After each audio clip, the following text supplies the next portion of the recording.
wanna be the best in the game, invest in my name, check no restraints, I'm obsessed with the pain. I ingest, I retain, assess and I change, possessed by the thought I'll be free one day from society's restraints. Money, clout and fame, mud, disease, a plague. We all love to hate, have to play the game, have to make a name. All our insecurities are on display. This is war with the enemy, think that it was meant to be. Living in a time where disease is on every screen. I won't let them fester me, I know most are festering. Negativity is a plague for the mentally weak.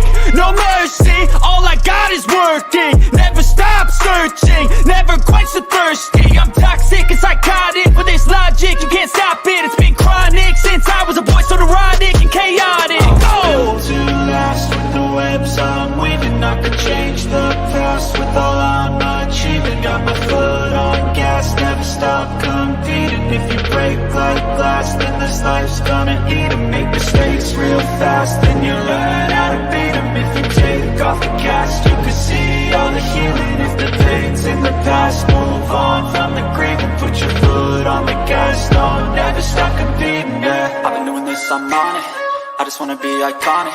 Sipping on a gin and tonic, got me going off when I'm on this topic, yeah. If I ever play, I want it, you know that I'm always honest.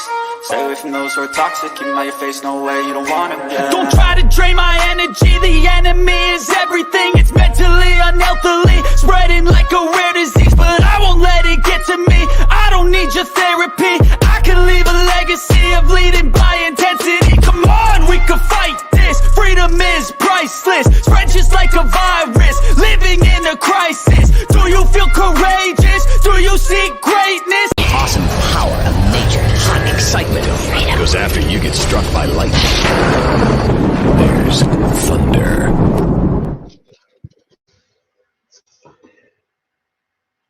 What's going on, everybody?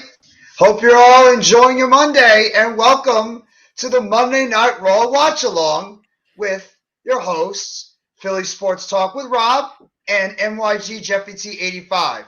Obviously, our good buddy Earl Cole, who normally is doing the live streams, is not here tonight because he's at the Barclays Center watching it live right now for the go-home show for Monday Night Raw. This is going to be an exciting show. We're going to see a 3-on-3 women's matchup. We're going to get more build-up to the Elimination Chamber, including Edge and Beth Phoenix and their continuation with the Judgment Day and a couple of other little tribulations we have in there. But Rob, how are you doing today on this Monday? Are you ready for some WWE Monday Night Raw? Absolutely. Hope this show's a lot better than SmackDown because holy crap, that was hot garbage. Isn't it kind of ironic that SmackDown and Raw have sort of flipped places? Because Raw for a while was hot garbage. Oh, good Lord. SmackDown. I mean, think about it. You had a Fatal 4-Way. Looking at the card we had the Fatal 4-Way for the number one contendership. Madcap Moss picks up the win in that one. So he's going to take on Gunther for the IC title. And then you had Raquel Rodriguez wins the women's Fatal 4-Way. And then we had, the one promo segment that we never asked for was Natalya cutting her promo. And then you had Shayna kind of just talking her shit. And we didn't really care for, and we had a squash match between Lacey Evans and the Jobber, and same with Drew McIntyre and Sheamus in Hit Row. So yeah. Oh, well, yeah, Hit Row. The only thing that saved the show for me was the tag team title match, and Paul Heyman and Sami Zayn cutting a promo against each other. By the way, did you see that backstage promo they had between Santos Escobar and Rey Mysterio? I saw that. That was very intriguing. That was great. Can you see a face turn? There's been a lot of rumors out there that Santos Escobar might be teasing a face turn. I mean, it might give him light for his character. It might give him light. Yeah, Raw. Well, I would say Raw has been better, but sometimes Raw has been kind of been hit and miss depending on the week. Is this true? I think so. Oh my God! I honestly forgot. Sometimes I'm not even kidding, Rob. Yeah, nobody their tag champions. Nobody cares about them. No. I forget they're tag champions at this point. That's how irrelevant those belts have been. And obviously, we see what's going on SmackDown, as you've seen. Shayna and Ronda are probably teasing a tag team forming, and they're going to probably go after them. It looks like it. It looks like it. At this point, you might as well just give it to them. But, Rob, what are you looking forward to on Monday Night Raw tonight? What's the thing that gets you most excited for the show today? For me, I'm excited to see where some of these other storylines go. I mean, the one in particular is between Edge and Beth Phoenix. And I want to see the Hell in a Cell at WrestleMania between Edge and Finn Balor. And it's crazy, too. And I'm going to give Edge a lot of credit, too. I mean, he's the only well, it's funny because actually with that little promo, I think from last week, it said not giving any giving Dom no love whatsoever. But I mean, you're doing something right when you get like some good credit from, let's be probably one of the best in the business, and that's Edge. I mean, he's not wrong about Damian Priest because, good Lord, that dude can get you week in, week out. Finn Balor. I thought him and Cody had a spectacular match. I think on one episode of Raw on Monday Night Raw. I think it was last week. The two of them. I think so. I think it was last week. Yeah, they main evented for Monday Night Raw on that.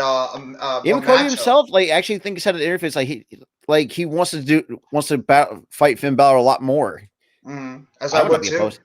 I would have maybe that could be a future WWE championship matchup we can have on Monday Night Raw. I would not be surprised. And me and Tar actually talked about this too. Like, kind of WWE's kind of put those back themselves in a creative corner because now you got this is basically 2014 all over again with that Yes movement where Daniel Bryan kind of got that white hot momentum. It's like, where do you go from here? Like, do you let Sammy beat Roman for the Universal title and save the actual championship for Cody Rhodes? I mean, no, you can't do that. You can't because it's going to make Cody Rhodes' championship title match. It's going to put it irrelevant. You got to have. Yeah. The problem is Cody is the guy. Everybody knows Cody is the guy. Oh, yeah, absolutely. I think Sammy's teaming up with KO, and they're going to go after the tag team titles and win them at. Even though I will say on SmackDown, it was a bit interesting. Jey Uso did return for SmackDown, but he was very hesitant. There was some hesitancy.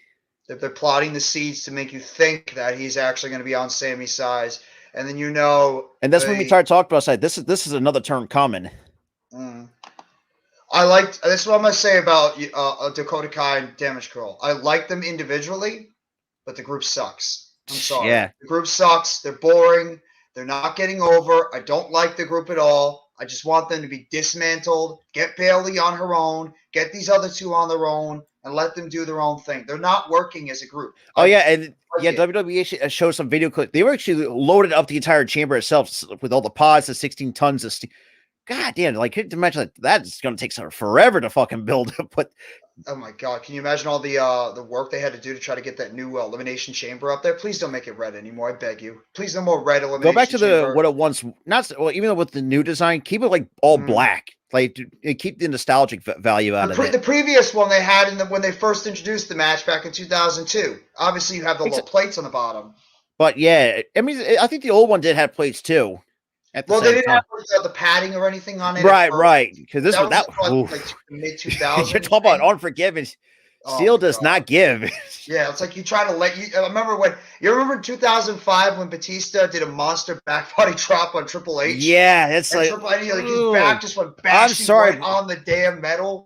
Or who when RVD had no room to get the 5-star frog splash and and actually broke.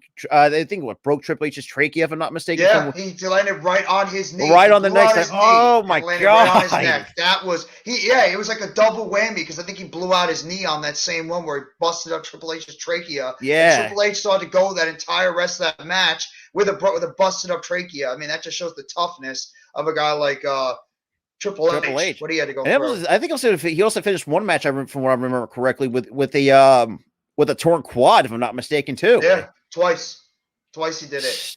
The one he had the tag match with when he was teaming with Stone Cold Steve Austin against Jericho and Benoit. And I think they were known as the Power Trip, if I'm not mistaken, too. And that was two-man power trip. I completely forgot about that. And then he tore his other quad, the opposite quad, back in 2007. I think the most funniest moment is with the Royal Rumble. I think that was 2004, 2005, where Batista and John, when all that debacle John Cena and Vince McMahon tore both his quads right into the ring. What? That's why he was on the ground. He had to sit on the ground because the fact that he says that he had to walk backstage with 2 torn quads. Oh, and he still was able to walk. You didn't see him get a wheelchair or anything. That's Vince McMahon. From what I've read about, he refused anything. Like he has went to the limo. It's like go drive me to the hospital. It's like it's so. Bruce, give me the limo. Give me the limo, Bruce. Something like that. Yeah. Give me the limo right now. I am not going to be carried out. Last time I've been to a WWE event was in 2016. When it was kind of. That's pretty awesome, Jordan. By the way, good luck at the Elimination Chamber show, man. I hope you have a fantastic time and just enjoy what's going to be coming this Saturday, the last stop before we officially are on the final road to WrestleMania 39. And I think that's what's usually I'm trying to think what's time to the Elimination Chamber. Wasn't that the money? No, that's not Money in the Bank, is it? No, that's a whole. No, Money in the Bank is not until I think June or July. That's still Okay. ways away. Okay, yeah. So that's after WrestleMania. Yeah, it's not. It's like at least a couple of months afterwards. Okay, so I guess the Elimination Chamber is like the final stop before on the road to.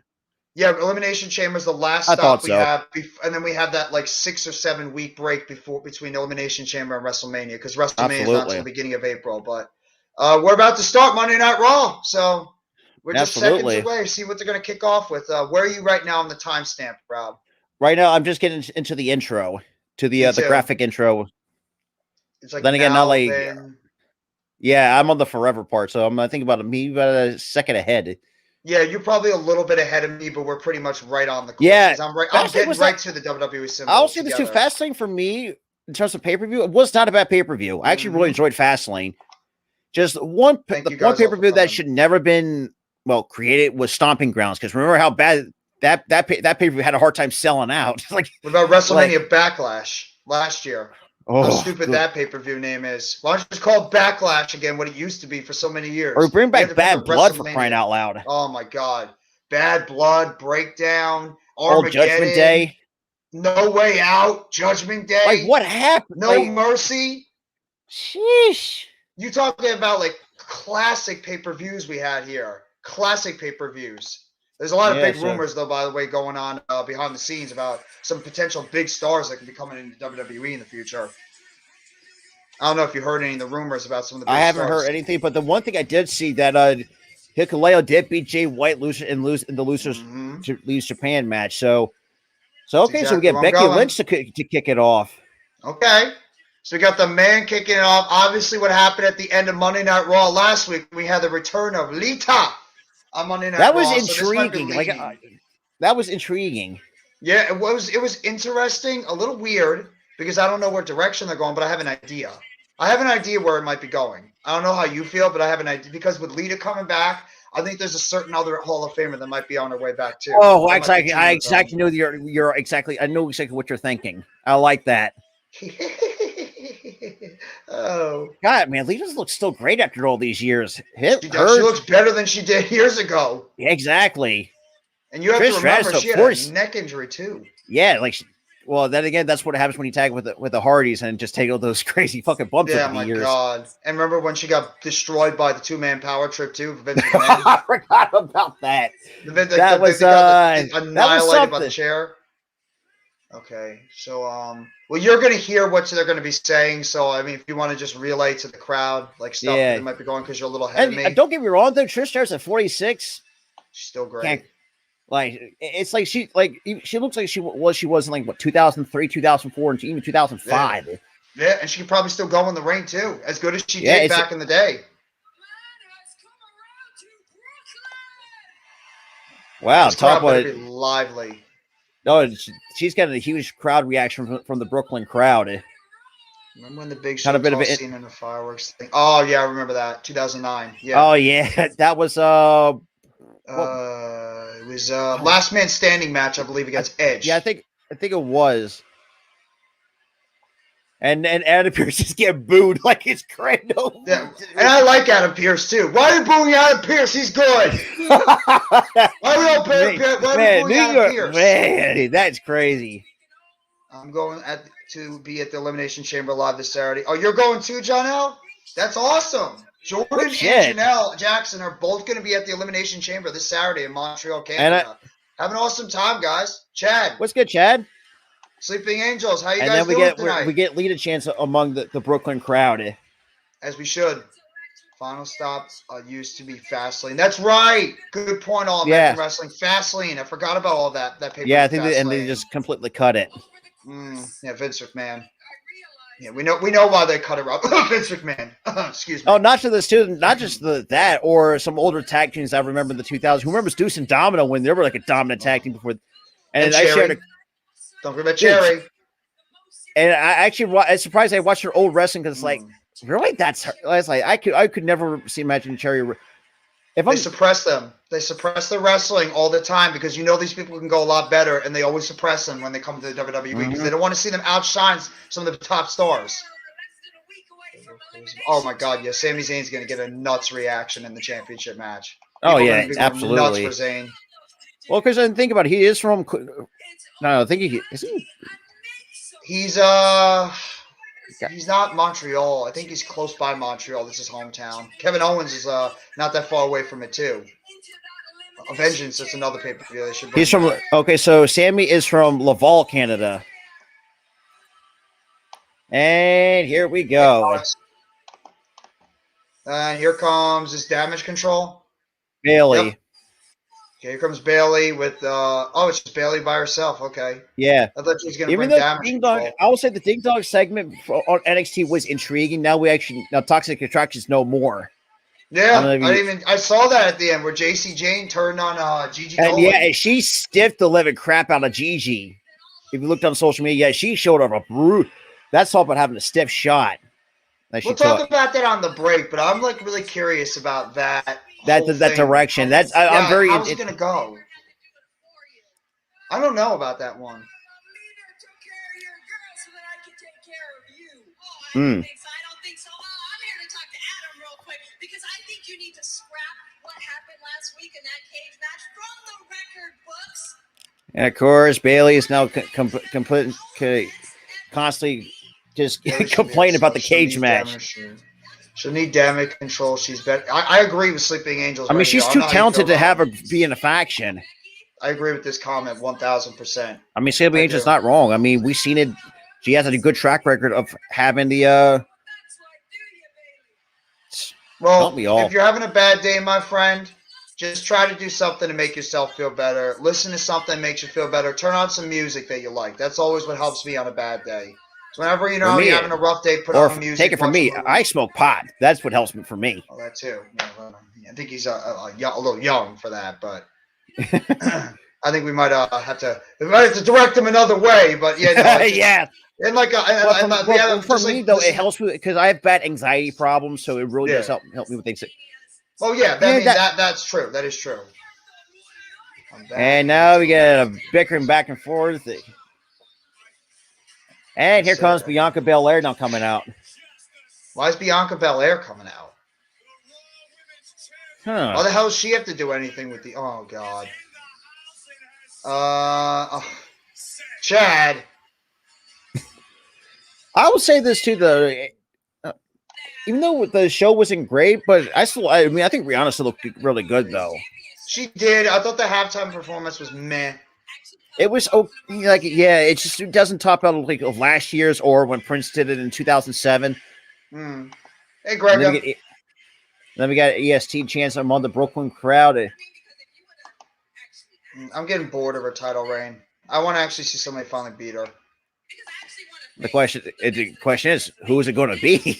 Well, then actually, no, that's a kind of a stupid question. I think that's got to be Asuka for sure.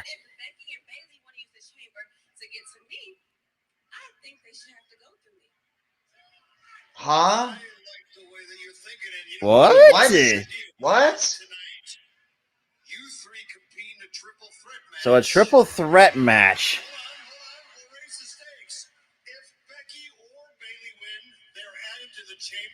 Wow. Okay, this is interesting. If Bianca wins, neither one of you get in. Now that sounds like a hell of a main event and fair. What do you guys say? So a triple threat. What do you say? So obviously, I don't like that. I don't like that. That's we already had the 6 women in there already. Like, I don't like that. I don't like that booking. Unless Bianca wins, I don't like it. I have a feeling Bianca is going to win and still going to keep the same 6 women.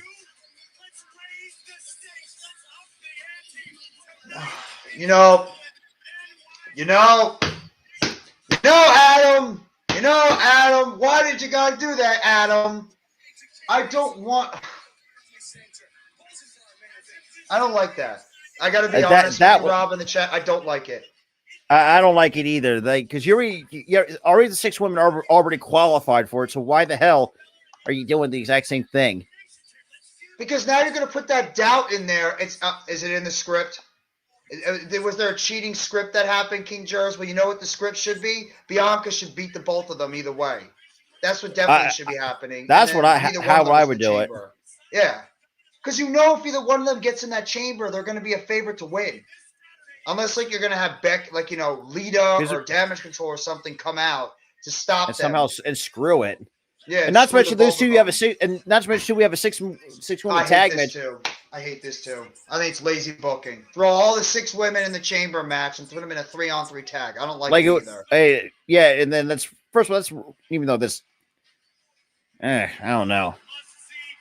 And then after that, we get Miz TV with Seth freaking Rollins on there. Yeah, I don't know. I think that'll be interesting. I think it's going to have a lot to do with Logan Paul. Yeah. In my opinion. But now we cut to a backstage segment with the Judgment Day. Oh my God.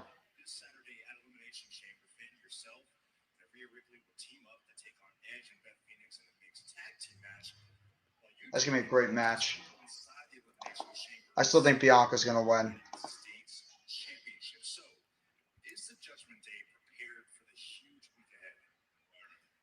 That's not the question. The question is, are those 5 other men prepared to step inside the chamber?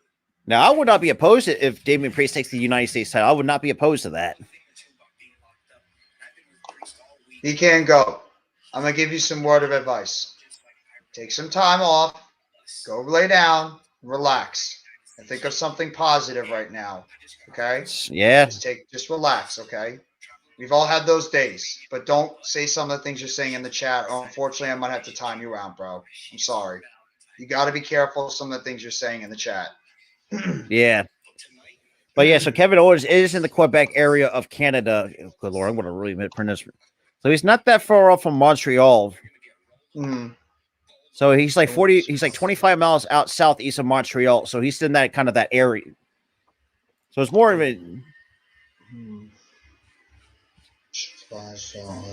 I think they're going to get screwed in the end, honestly. I think that somebody from both sides are going to come out and screw them over. Oh, here comes the Street Profits. Yeah, this might start the split of the Street Profits because Montez is in the Elimination Chamber and Angelo's not. Stop it. You're too young. Kevin Owens and Sammy versus Uzo will it's going to happen. Oh, it's going to happen regardless. Yeah. I think we're going to get the Jey Uso coming back. He's going to make believe he's going to help Sammy, and then he's going to turn on Sammy at the Chamber and realign with the Bloodline. And that'll set up and it's crazy, too. Like, Kevin Owens and Sami Zayn. Even I actually watched it with an interview with Sammy and Ariel, with Ariel. He basically said, without this storyline, like, I was Ariel Helwani?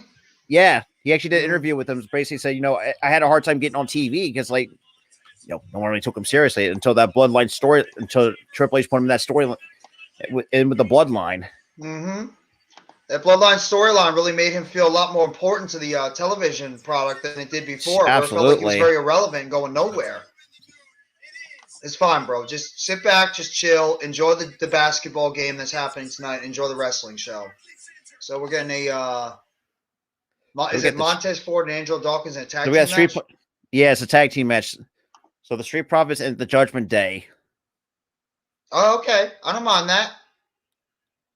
If Ford wins, we could get Ford versus Dawkins at Mania. I don't think so. I think Ford I doubt that's going to happen. I think they're going to want to keep them together for now. Street Profits, you would think the tag team be more street than just dancing around. Yeah, I think they're sort of like they sort of lost their way in a way. I have to say, the Street Profits have lost their way lately. You say you're not wrong, John L. Because this basically what me and Tyler said. He's pretty much getting Daniel Bryan treatment during the WrestleMania season. Absolutely. Because remember, I think it was like Randy Orton Batista for the world title. Then we got that white hot Daniel Bryan, and then that pretty much threw a wrench in everything. So that kind of worries me and Tyler a little bit. It's like because you got Cody Rhodes, and then if you're gonna have to throw Sami Zayn in there at the same time, it's like that's gonna really screw up some stuff. Well, you got to stick with your script. I mean, as much as we all love Sami Zayn, which we all appreciate what Sami Zayn has done in this whole Bloodline storyline, you can't do that to Cody. I mean, you pretty much have booked Cody, especially with what they did last Monday Night Raw with that incredible promo with Paul Heyman. You've got to continue with that. I'm sorry. Sami Zayn might have his time in the future. I think they split those belts out. Yeah. So I can't disagree with that. But I'm curious, Rob. I figured I want to ask you. I was just mentioning it earlier. What do you think about this whole JC Jane and Gigi Dolan thing? I mean, Do you think it's going to work? Because you know, obviously well, and I'll get back to that as well. But I think after the split, I mean, the crowd actually really liked that. So it's going to be interesting of how Shawn Michaels wants to do it, because I've been very critical of his, I guess I say, booking, I should say. Yeah, the only one. But at least it's the shows on a weekly basis has not been terrible, but it could have been a lot better produced. It's like not terrible, but it's actually still decent to watch. Week in and week out. And Vengeance Day was a very good pay-per-view. I thought it was really well produced. But with the Toxic Attraction splitting up, because I think this will stem the fact they couldn't find a leader. So me and Tyler actually talked about this. It was going to happen sooner or later. It's almost going to be and the group's been together for so long too. I mean, they've been together for what, like a year and a half, almost 2 years. I think so. Yeah. Well, and I also brought out this point, and I've seen Gigi wrestle, but she was more Gigi's more of a single star than she does. This is the first time Gigi's has done a tag team. So do you think she can get over as a babyface though? I kind of saw JC more of as a babyface than a heel. So I'm kind of interested to see, like, how exactly I think Gigi's the babyface. Well, Gigi is going to be the babyface because JC turned on her. So JC's already getting the nuclear heat, so that's already working for JC. So, that's the biggest question was, So, like I said, we'll see come to NXT. Hopefully tomorrow. See what tomorrow holds for NXT. Well, I mean, I hate to say it, but if you want to go by like look, a lot of people are going to go towards Gigi than they are JC for obvious reasons. Just appearance-wise. She's got that Nikita Lyons type look. You know what I mean? So, I think she's going to come off more as a babyface. Where Gigi's got like that snarky, like, like Gigi Dolan, I'm going to get you. Like that kind of heelish type personality. Yeah, she's got it fits her more, plays like a mini Bailey. Or quote-unquote huge ego that her character portrays. Exactly. I mean, I don't want it to be too much like Roxanne Perez and Cora Jade, though. That's what I'm afraid of, because they rushed that too quickly. And I don't want it to feel like, just a rehash of what they just did about a year ago with Perez and Jade. So, I mean, that's I'm a little worried about a little bit. Yeah, that's the biggest concern. But I would not mind it to like keep building. A little weird. It's a little weird too, but I do not mind the rivalry between Roxanne Perez and Cora Jade. I've always liked Cora Jade. Me too. Since I saw her as Alana Black and AEW Dark. Yeah. No, I did not see the 2K roster for a 2K23 roster. Unfortunately, I heard the game actually looked pretty good though. Overall, it looks very, from what I've seen so far, it's been looks very solid. Why talks together to make the WWE that's what worries me a little bit too with some of these NXT stars that are because of what's going on the main roster. Yeah. Because at the end of the day, I actually pose this as like, if I would say, if I was in WWE, at least you give me an option. Like, do you want to come to the main? Not just force your way up. It's like, do you want to stay in NXT or do you want to go to the main roster? For me, I stay at NXT because if you can because NXT right now, the women's division is a lot over. No, there's some stars in the making compared to the women's roster. And me and Tar talked about this, I think, one time during the Royal Rumble. Say, yeah, 3 of your NXT stars already got a huge pop, and over the main roster, it's like, like I was like, ugh, I was like, yikes. Who could also get over very well? I think Kaden Carter and Katana Chance would get over very well when they get to the main roster because they're so likable and they have that likable feeling as a tag team. I think if you bring them up to the main roster, I think both of them are going to get over. I think that really would help out tremendously because holy crap! Because it's good, Juice. I heard about that too. Yeah, the War Games are added to it. Yeah, but they're probably waiting for Cameron Grimes to come. Maybe you might see him probably after Royal Rumble. Remember WrestleMania? They don't need a lot of people right now because of the fact they're already building up WrestleMania. You don't really need Cameron Grimes at the moment, so maybe save him as like a WrestleMania post-WrestleMania surprise, or have somebody else, or if the case too, or have Braun Breaker could be another option because we're going to be seeing not Cameron Grimes, but Carmella Hayes and Braun Breaker for the NXT title at Stand and Deliver in Los Angeles. No, I got a haircut a while ago. By the way, we obviously know who's eating the pin in this match. I mean, it's pretty obvious who's eating the pin. It's You probably could- yeah. We already know who's eating the pin because Oh, only yeah. one guy can afford a loss. Everybody else should not be losing. Exactly. Especially with you got to like. That's what it looks like. Is what's going to happen at Stand and Deliver, because I have a feeling that Braun might be coming up to the main roster. Yeah, I think that's the direction they're going. I think they want to get Braun on the main roster, and I think they want to give they want to give Carmelo Hayes a run with the championship. See how he does. Yeah, I mean, Ziggler. That's a good question though. He's been on and off. They don't need Ziggler. He's just there. Ziggler is at the point of his career where he's putting people over. That's what he does. He's a guy that puts others over and makes them look good. Yeah. I mean, because think about it. Because I mean, Ziggler's done so much. Well, even though minus the embarrassing moment when he was part of the Spirit Squad, that's a whole different. Mickey got him, Kenny. Got who? Mikey, Johnny. I really hated that so much as a kid. It's like, why? Mitch. At the time, like, it's like, do we really even need this? When they made the day, it was like, what? Did anybody know that Mitch Kofsky was part of the Spirit Squad? By the way. No. Yeah, see, come on. There's a little breaking news for you guys that Mitch Kofsky was actually part of the Spirit Squad in 2006. You just didn't know that, but I figured I'd drop that fact for you about 17 years later. How about them Eagles? Rob is mourning right now. Let him be. He talked about it earlier. Actually, you know what? I said this too earlier on Tyler's show. Like, I'm kind of over it at this point. But I mean, look, we got baseball season to look forward to, so I've already moved on from it. It is what it is. I can't complain. R-Truth is actually injured. That's why he's off television. I believe he tore his quad or he tore a knee muscle. I think it. Yeah, I think that might have been. And also, too, the fact that he's 50 is fucking insane. Yeah. And he's still going in the ring. That shows a credit to him and the way he. No matter what shitty storyline he's like, that's the thing too. Like, he knows how to make a shitty storyline absolutely funny. I want to put. No, I don't. I think that's too soon. Could. No, because then who's going to lose? You can't have. You're building up Gunther to be eventual world champion because I think he's going to hold that IC belt until WrestleMania.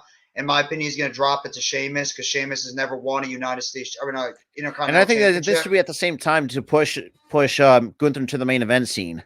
Yeah, exactly. I think that's exactly what they're doing. They're going to give Sheamus that big-time title win that he didn't get at Clash of the Castle. He'll become his first ever IC champion, and then what they could do is get Gunther ready for the main roster, the main event scene, so he can get ready to become a world champion. Because that's obviously one of the guys they're right now building up as the next big star for what they did with him so far this past year or so. Absolutely. I mean, and on the verge of could be breaking the Honky Tonk Man's all time.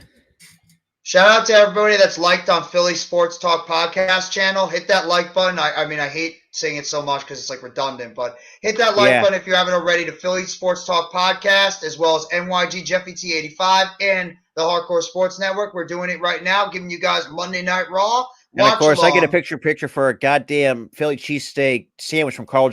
I say I've never been a huge fan of Hardee's. Never have been. It's underrated. You don't like those those char flamed burgers? It's been a while. Like I said, I don't really hate it. It's just like it's up there. I think my most underrated for me was Checkers and Rallies.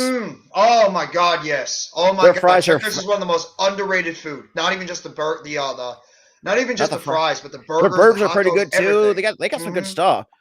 They're very underrated. Let's see what else. I remember when I used to live in the South. I used to go out most of the time. Called a place called Shoney's, which is still around after all these years. I remember Shoney's too. I think I went to like one years ago.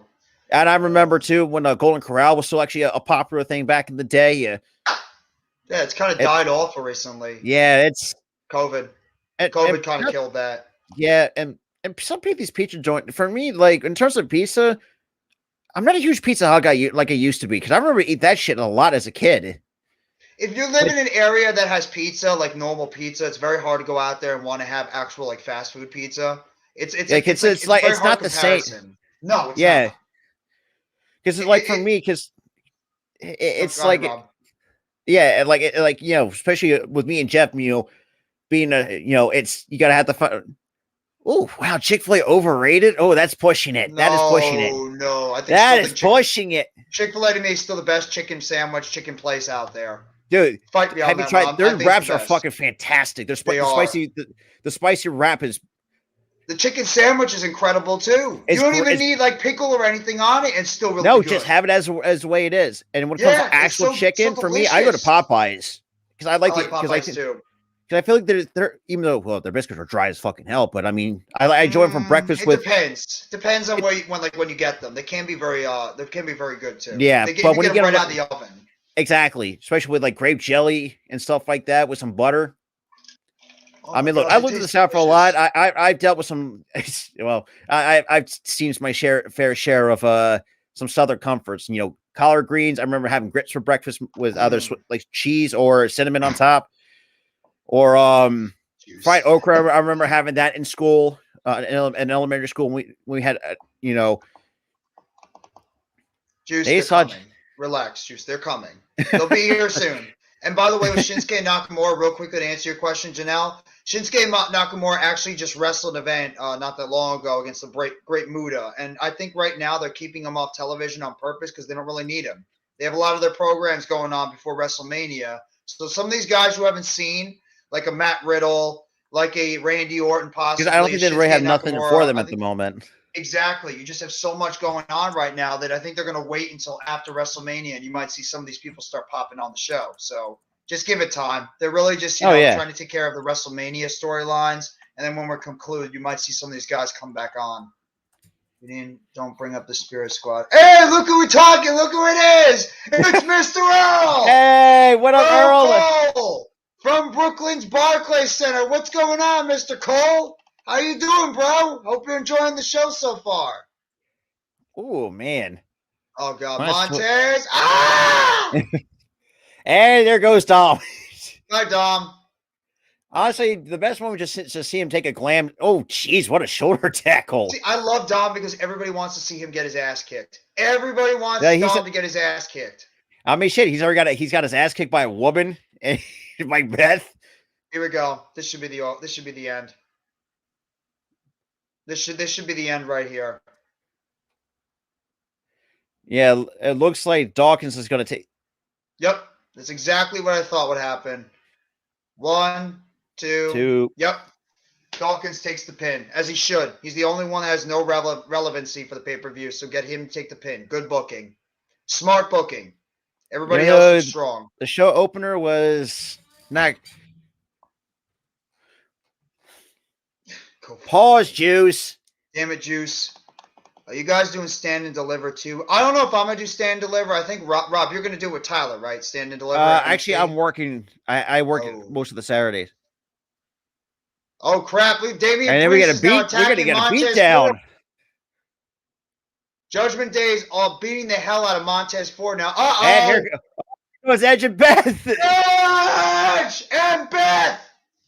No Rhea Ripley, though, right now. And we got Balor beating the crap out of Edge and Balor. We got Dawkins and Dom fighting each other right now. And we have Priest and Ford against each other. Damn. Beth's just... Here we go again! Dominic! She's got him right now! Oh, here's Rhea! Oh, with the back! Cheap shots. Rhea!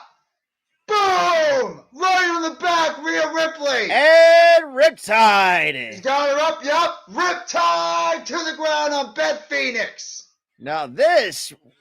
Mommy came to the rescue for Dom! And that's how you end this. Have the heels go over. And now Edge is pissed. Ooh, don't ever mess with his Beth. Gunther did amazing. Gunther's friggin' amazing. Gunther is goddamn amazing. I broke my TV during the Saints-Bucks game. I need money. Well, why would you do that, Juice? Why are you breaking TVs at a football game? I saw an Eagles fan do that, by the way. Yep. I saw an Eagles fan go nuts when he broke his TV after the kick. I was like, do you know how much TVs nowadays are fucking nuts? Yeah, it's like, why? Why would you do that to yourself? Why would you go that far to take this stuff that seriously? And we thought break your shit. Exactly. Like, oh, they lost. Like, first of all, that's like what TV's now what, like almost $1,000 nowadays? like 3 times as much as they used to be back in the day. I mean, Yeah. it's amazing how much. Now you just broke your TV. Now you're gonna have to go out there and pay triple the amount you did before. And they're gonna ask, "Well, I had a flat screen TV before, but it broke. How did it break?" I had a bad anger problem. I dropped it. I seen that video with someone dropped. I think one kid, he did like a cup check, and actually, and one of the dad, or I think the dad dropped the TV. He's like, oh. I think we all do, but at the end of the day, I just don't really see that. You gotta hold your anger in sometimes. You want to see Randy Orton back? We all want to see Randy Orton back, but I don't think but it's just now. that when you're dealing with a neck or back problem, we've seen how much time you pretty much they lose. I mean, think about it. And he went through lower back fusion surgery too. He went through a very serious. So that's gonna, yeah. I mean, if you look at Edge, I mean, had been out of the ring 8-9 years before he made his return in 2020. Braun oh my God! Braun. I don't want to see anything more with Braun Strowman. Braun Strowman, to me, he's hitting his expiration date already with WWE. Yeah, I'm done with Braun Strowman. I had enough of Braun Strowman already. I think at this point it's time to move on. Sheamus became a Grand Slam champion when he wins the Intercontinental. Yep. That's why I think that's what's going to lead to at WrestleMania. He's going to face, I think it's a triple threat match. That's what's been teased. A triple threat match between Gunther, Drew McIntyre. Yeah, that's been heavily teased. I think that would be amazing. Putting those 3 in the ring. They beat the living hell out of each other in the entire match. I feel like well, all right, that's the comment you just read before. I'm just a little close behind the comments. I've been the most underrated wrestler is The Miz. He gets a lot of hate. He's not that bad. It's just he's there. He's another guy that's he's at his expiration date. We've already had enough of The Miz. He had his run back in the day. The Miz is like another one of those guys that should just be out there. He's in the same position as Dolph Ziggler. Yes. Yes. I mean, and Miz has done a lot, though. I mean, a 2-time world champ. I think a 9-time Intercontinental champion. I think a multi-time United States champion too. Money in the Bank winner. WWE champion. He's done it all. I mean, he's done it all. Like even though, let's be real, the fashion choices back then was something else. Seth Rollins. Him or Seth Rollins, the fashion choices. If you had to pick one. Oh, good. I mean, no, I put you on the spot on that one, didn't I? Do you wear that one?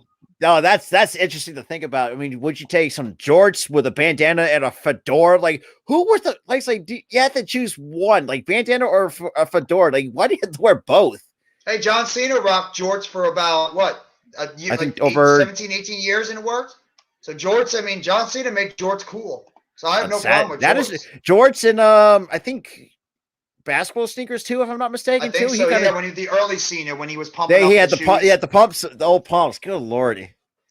I can't support the clowns at Chick-fil-A. No, I respect that. I respect that.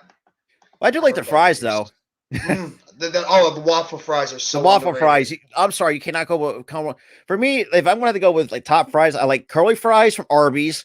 I like the Popeyes and Checkers fries because they're pretty much the same. And I also like I just say waffle fries. I like trying to think. There was a place. I can't think of a place.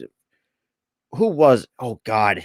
You're right, normal guy. He was in Noah. Thank you very much. I forgot the name of promotion he was in, but he was in Noah. Pro Wrestling Noah, and Timothy Thatcher came over there as well to face Bryan Danielson on Dynamite. Honestly, Arby's doesn't really get. I don't see getting much hate, but I like Arby's. It's underrated. It's an underrated. They got Patrick Mahomes holding a WWE championship. Obviously, WWE does it all the time. They give the championship to all the winners. But like I said, I even gave Patrick Mahomes a lot of respect of his comments that he gave with to Jalen Hurts. I say, look, what he pretty much said, what doubters? Like he let it all on the field though. It's just like. At the end of the day, it's kind of hard. It's funny. I feel like the people that only hate him is because of his brother and his wife. I think that's the only reason why people hate Patrick Mahomes. So that is exactly why people don't. Well, actually, I don't know a lot of people that don't like Mahomes. I like Mahomes. I think he's a perfect representation of the NFL. Honestly, that dude, if you talk, I think No. at the end of the day, man, like now the question is, can he match Tom Brady with the Super Bowls? Yeah, it's gonna take a while. He'd have to stay healthy, and he'd have to be in a winning team for a while, so it's possible.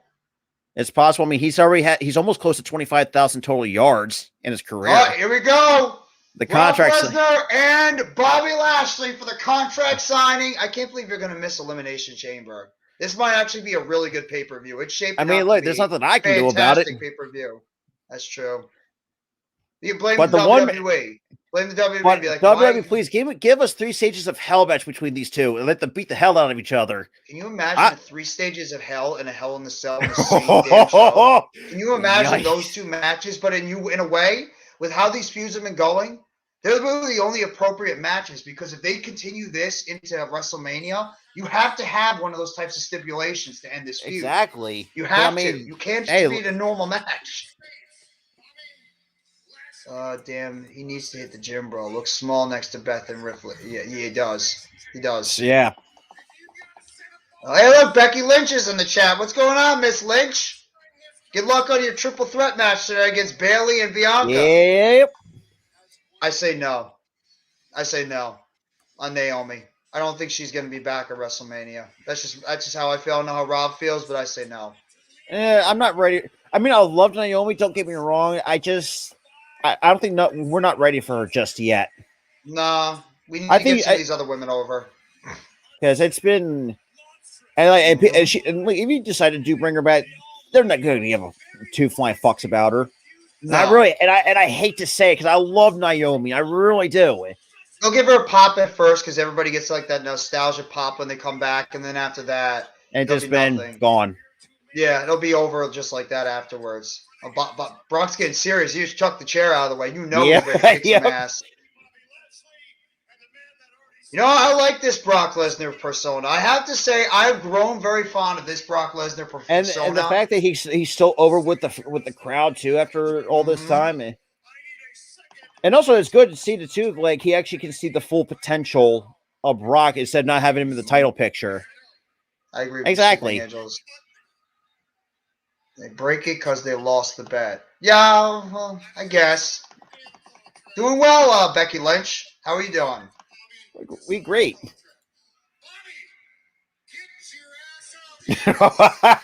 Okay, Brock. Told you to get Bobby Lashley in his head. I'm not bored of these two. I want to just see them beat the hell out of each other. Exactly. God, give me a no holds barred match between these two. Just let them beat the hell out of each other. This is just one of those feuds who gives a crap. Oh, we got the security guards coming out for Bobby Lashley. Even Brock's not even impressed. This reminds me so much of Batista and Cena years ago. Yeah, that I agree with.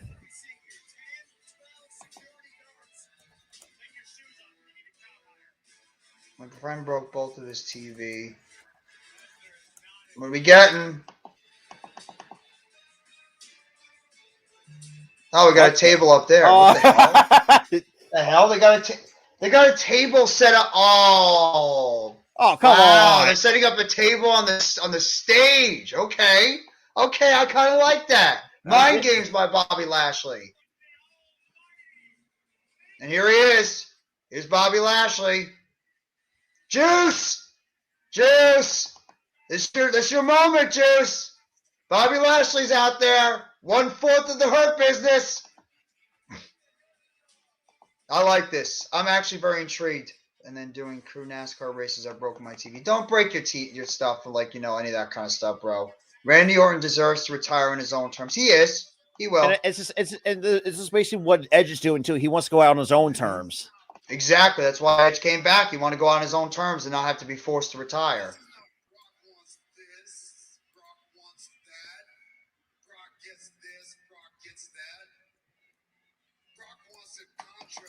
Agreed.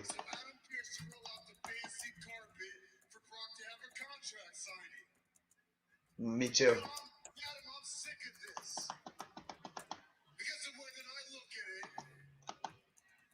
That's awesome to hear, Earl.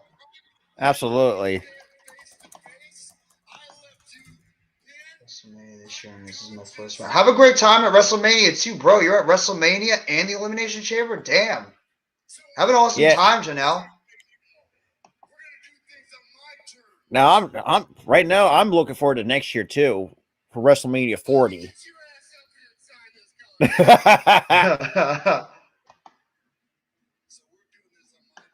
I love it. I actually kind of like this. The cockiness. I'm really digging this. The mind games.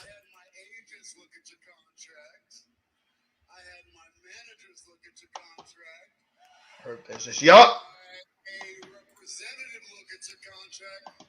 Hell, I even had my kids look at your contract. And come and sign it. That's awesome, Nate TKO. Have an awesome time at the WrestleMania, man. Damn, you guys are killing it right now with these. You guys are killing it right now with these comments. Yeah. Trying to keep up with everybody.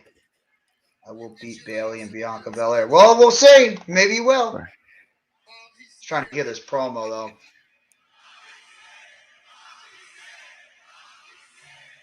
Are they saying Bobby's scared?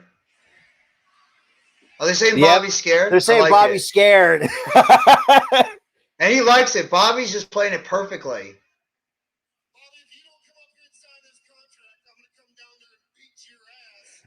There we go. See, let him beat the hell out of each other. Let him fight. I don't know. I just want to see these two fight. I don't care. It doesn't bore me. I'm sorry. I love it. This is. Oh. Uh-oh. Oh, Brock's now getting pissed. Brock's getting pissed. This is going to end very well. I'm going to enjoy this if it actually happens. Hey, Randy. There we go. Already oh! Boom! Yep. See, this is what you need Brock to do. Like, Brock, just go out there and beat the hell out of people, and people love it. Oh! Oh! You just suplex Brock Lesnar right on the ramp. Damn. Damn. And a spear to end. Oh, there you go. Spear on Lesnar on the stage by Lashley. Let's go, baby. Yep, Bobby's a heel right now. And he's got the contract. He works better as a heel than he does a babyface. He does. He really does feel a lot more like a lot better in his element as a heel. There he is. Signed it and put it right on the chest of Lesnar. There you go. It's all set. Right. Lesnar and Lashley at the Elimination Chamber.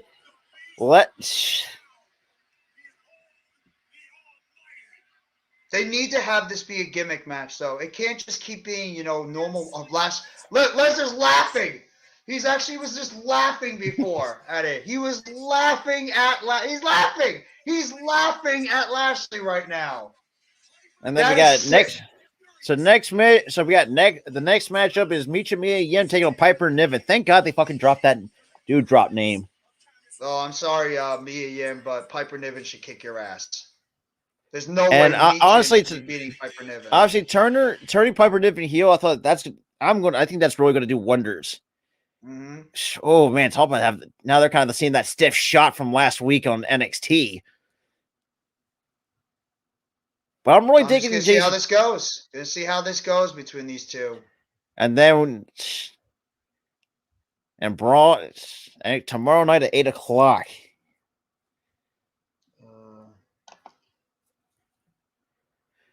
I mean, so far though, it's been a very good Raw so far. Even though the some of the decisions being questionable, to say the least. It's not been bad. It's not been bad. I mean, the tag team match. But the women's division, I mean, I'm sorry, but the women's division is like a train wreck right now.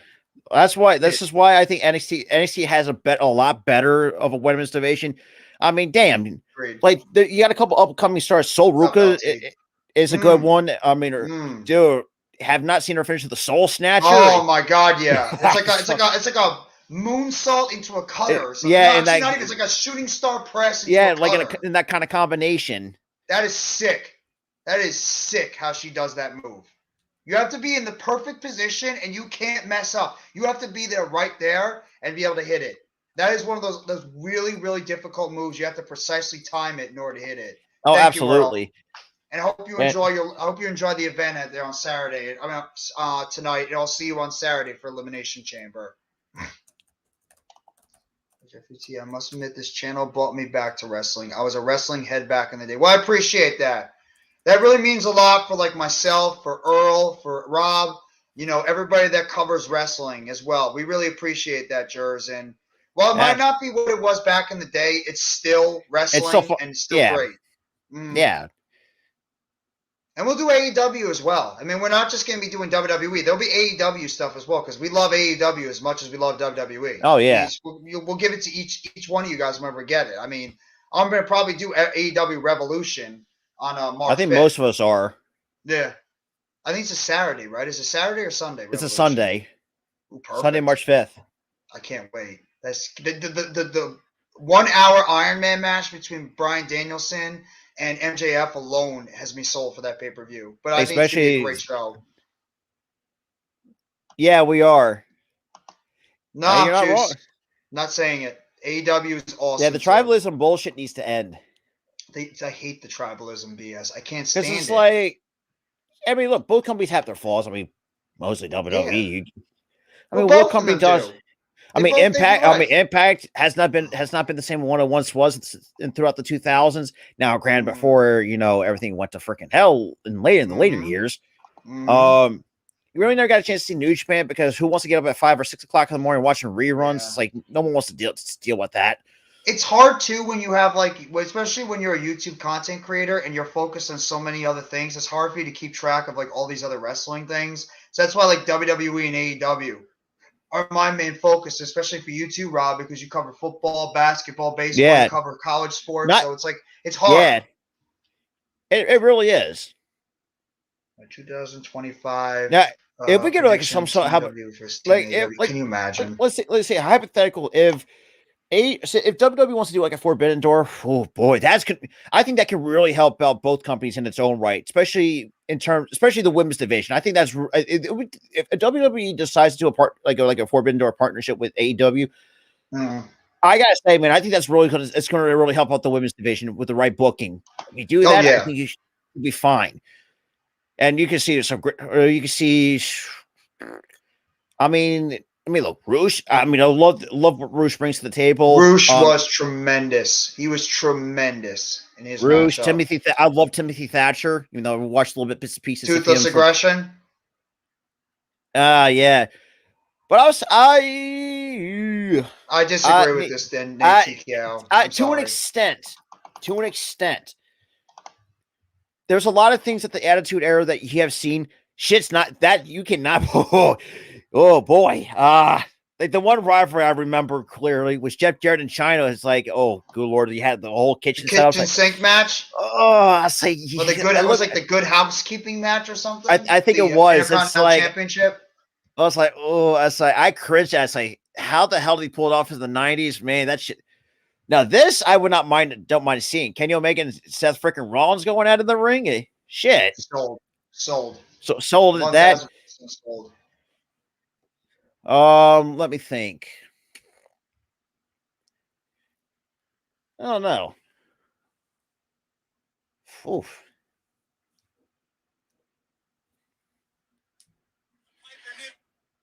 God damn. Actually, now thinking about it, I get why Carmella won. Obviously, you know the backstory, what happened to her not that long ago, so it makes sense. Yeah.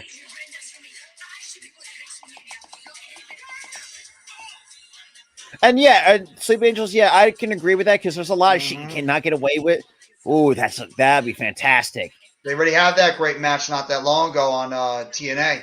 They did Christopher Daniels too, arguably one of the greatest crazy looking back ever. at just like prime AJ Styles and prime Samoa Joe in the early 2000s. That's what they used to do in TNA was absolutely spectacular. And prime Christopher Daniels too, the Fallen Angel, and Frankie Kazarian at the time too. What was the tag team? I think we're not a tag. I think they were part of Fortune for a little bit. Remember the group Fortune in TNA? Oh yeah, the Good Fortune. Yeah, it was Kazarian, James Storm, Robert Roode, AJ Styles. Wow. Desmond Wolfe, I believe, and Ric Flair. Oh, that's the one I've never. That's the one I've. Wrestling or is it's better now than it was in the Attitude Era. yeah, because a lot of That's not facts. just the attitude and the ruthless aggression, because there's some shit you cannot pull off. Well, in Mm. particular, like I said, the It Good wasn't Housekeeping about match. wrestling back then. It was about characters and it was about storylines. It was more about that than it was about the wrestling. Yeah, I thought so the storylines and the characters were a million times better than they were now. hey, think about it too. You got the Attitude Era was carried by The Rock and Steve Austin. I mean, they had some memorable moments. Hey, even Triple H, even though he's been kind of been There's a lot of people that have memorable stuff back then. A lot. I'll be biased towards the Attitude Era because I grew up in the Attitude Era. So yeah, that's something that I favorite. remember a lot. And there's a lot of stuff that you cannot pull off nowadays because because you're gonna cancel in a heartbeat. Oh yeah. Absolutely. Oh, Young Bucks and Usos, hell fucking yeah, I'm sold on that. That would be the best match right there. You get the Young Bucks and the Usos in there. You're talking about a 5-star match. 5 stars. Just give them at least 10, 15, 20 minutes. Or FTR. Throw FTR in there too. FTR in there, swear have that as a triple threat match. Mm-hmm. Everybody wants this one.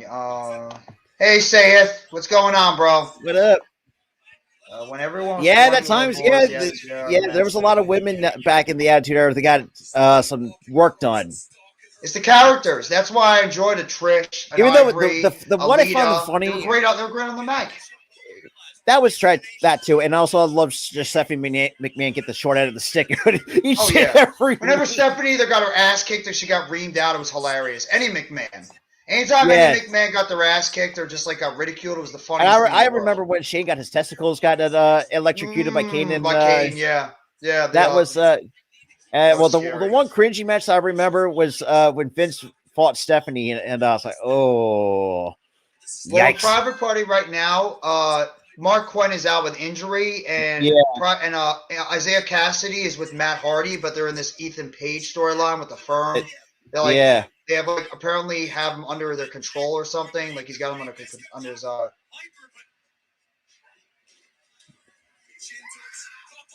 Oh, nice slam by Piper Niven. Cover 1, 2, 3.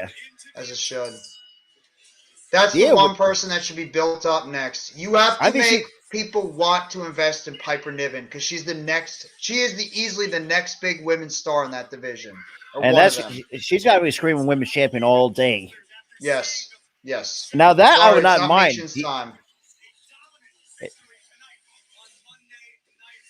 Or could you imagine DIY and FTR? Man, that'd be an interesting tag. Mm-hmm. So, well, you could possibly even still get it this year. There's a possibility that Champion might be on his way back at some point. Yeah, and FTR might be coming back to the WWE. We don't know what their direction is right now going forward. They could be WWE. Their contract's up in a couple of months. Yeah. FTR.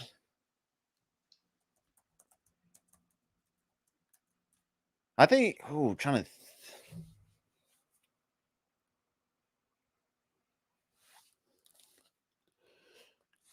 And kind of doing a little bit of recap from SmackDown this past Friday night.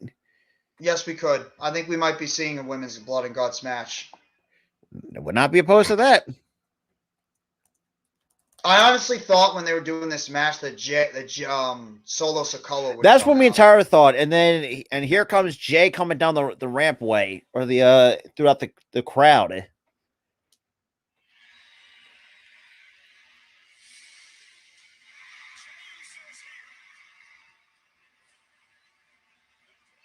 And me and talked about this too, man. That's gonna piss off Roman even more. Yeah. That's a good question. I know he dealt with spine or neck fusion neck surgery. Yeah, him and he's gonna miss a ton of time. Yeah, don't expect Kyle O'Reilly to come back until maybe probably next 2004. I mean, before maybe late 2023, early 2024. I think. Yeah. That's like a year injury I think. Yeah. When Edge, I think he missed about a year or so. Well, Edge missed 9. Well, when he retired, he missed 9. Well, he had the first one. Remember, he had the one back in 2002. He initially had it. And he missed over a year. And he even said he could after that one bump he took or one chair shot, he couldn't feel his arm. You can remember his arm. He lost feeling in his arms after that.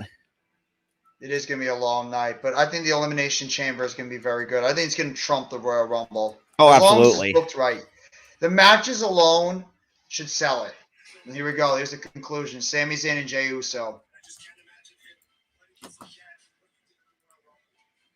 It's gonna happen. We know where this is going. Oh yeah. Jey is going to turn on Sami. There's no reason why that's not the storyline. I mean, unless Jey is going after Roman Reigns for the championship, it makes no sense. Jay's going to turn on him, and then Kevin Owens. When Jey turns on Sami, then Jey and Jimmy beat down Sami, and then you have Kevin Owens make the save, and then there you go. You have your WWE Universal Tag Team Championship match, and then Owens and Zayn can win the championships, and then you have your happy ending.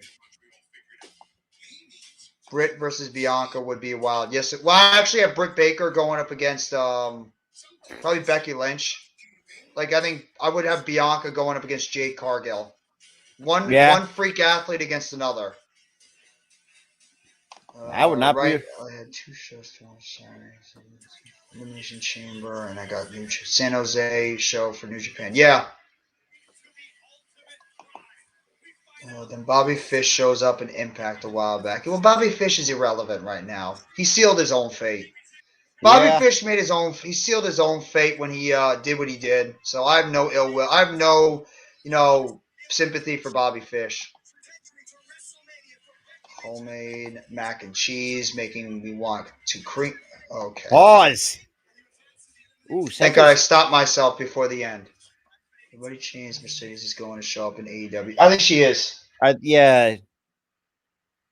I think she is. Oh, by the way, some NBA news. Apparently the Mavs are working out LaMarcus Aldridge. So. Oof. And Raiders are going to release Derek Carr. That's an NFL. I figured. Yeah. Who would Santos Escobar face in AEW? Bandito, Roosh, if Andrade's still there. I'm looking at the roster. I don't. Bandito would be incredible. Bandito. Hell, I got one. Legado del Fantasma versus the Lucha Brothers in Pac. Death Triangle. Oh, I'm sold. Can you imagine that team? Because, I mean, Ray Phoenix. Or, I got even better than that. Ray Phoenix and Pentagon taking on two. You could even have them against Joaquin Wild and Raul Mendoza.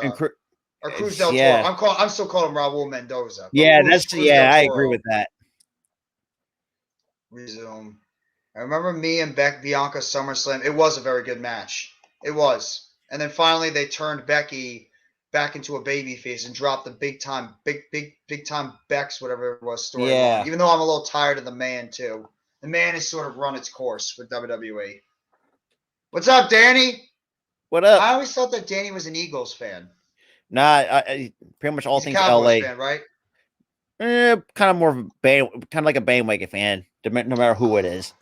I see. Let's see who else can. Oh yeah, actually, yeah. I'm sorry. Yeah, Andrade they still list him on the AEW roster according he's to SmackDown. He's still contracted. Yeah, he's still contracted with the company. He's just out right now with a torn pec. That's why he hasn't been on television. Yeah, he's out right now. He's gonna miss him. Trying to. Yeah, so dry. I'm kind of bored of her babyface. Yeah. Too. That's the problem with the women's division too. They're all booked ass backwards. Exactly. Becky should be a heel, or she needs to change her gimmick. Bayley should not be a heel anymore. She needs to be a face. I mean, the Io Sky and Dakota Kai. Dakota Kai needs to be a singles heel, and Io needs to be a baby face. I mean, the most interesting thing to me in that women's division right now is Asuka, is because she's calm. Otherwise, I have no interest. Asuka or Piper Niven? Yes.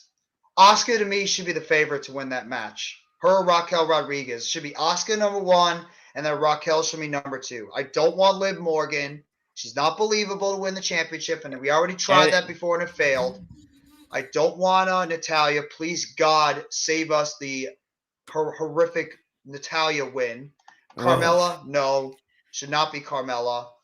So, I don't care. You could say that about Piper Niven. She's terrific in the ring. I don't care what she looks like. Her and Kaylee Ray, when they did Fear and Loathing when they're ICW, they put on a hell of a women's championship match in ICW. Don't overrate her because she is a bigger woman. It does not matter. The woman is an incredible wrestler in the ring. I've seen Piper Niven's matches in NXT UK at times. That woman could go in the ring. It's just you had to be suppressed with a stupid-ass gimmick because Vince McMahon is insane. Liv Morgan versus Ruby Soho. That's another one. Well, now they're showing Baron Corbin right now after he took on Dexter Lumis. What are you going to do with Baron Corbin now that he left JBL? What kind of stupid gimmick are we going to have now with Baron Corbin? Honestly, I don't know. Sad Corbin's going to return? Bum Corbin? Ronda Rousey is a good heel. I disagree. Yeah, I agree. I'm with you there. Dude, the end of days thing was fucking fantastic.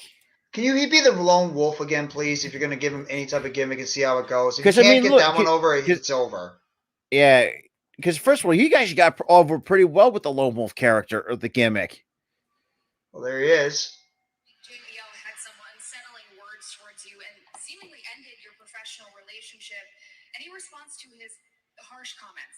I mean, it's been a really depressing week, and I just... Actually, hold that thought. I'm getting news that something important is happening. Oh, it's Sami Zayn's in the ring. Oh, Sami! And the crowd is going nuts. Sami Zayn is in the ring. Oh, you love it. The crowd is going ape right now. I'm not here to hold up the show, but there's something I need to say, and there's someone I need to say it to. And I'm not sure I'm going to have the chance after this Saturday at Elimination Chamber in Montreal. So, Cody Rhodes. Oh, he's calling out Cody. If you'll please indulge me and come on out to this ring right now. Okay. Wow. Cody Rhodes and Sami Zayn in the ring together. Interesting. Oh, this one I might be opposed to. Andrade and Drew McIntyre going at it? No, me neither. Here comes Cody. This will be interesting. You're talking about the most over baby faces in WWE right now going face to face. Yeah, and these are it.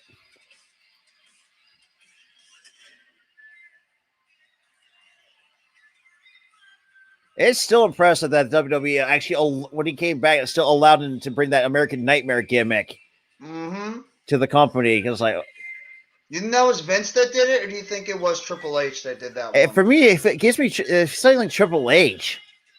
I don't know why. I feel like Vince. Because if it was Vince, like Vince would automatically put him back in that Stardust gimmick. No, because Vince McMahon.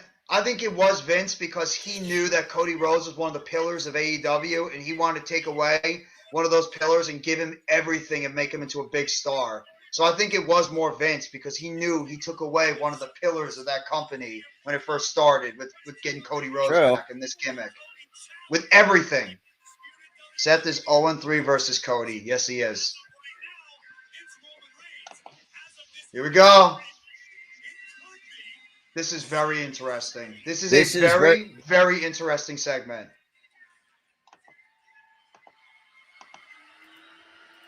I'm really curious how they're going to put this together.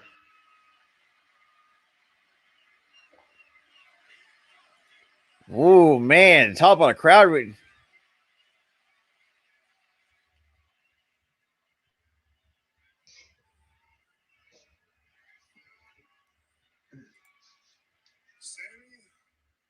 welcome to Raw. What do you want to talk about? You know, Cody, last week on Raw, you had this verbal exchange with Paul Heyman, and it said Probably the best promo that I've seen Cody cut with Paul Heyman. Mm-hmm. There was one thing that you said that has been replaying in my mind over and over and over, and I can't stop thinking about it. And it is when you said that it is looking more and more every day like it's going to be Cody Rhodes versus Sami Zayn at WrestleMania. Oh, my God. Oh, man. So I came all this way, Cody. I came all this way to look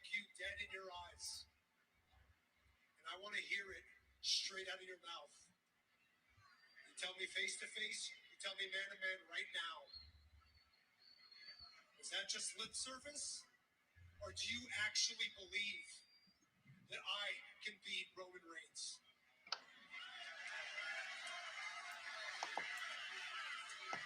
Ooh. This is one of Okay. those promos where I just want to shut the hell up and hear what they have to say. Exactly. I'm with you. Jeez. I would not mind these two fighting. Sammy, my bandwidth is really dedicated to what I've been saying, winning the WWE Undisputed Universal Championship at WrestleMania, so I don't have a lot left over to BS you. When I said that I think you can beat Roman Reigns, that you will beat Roman Reigns,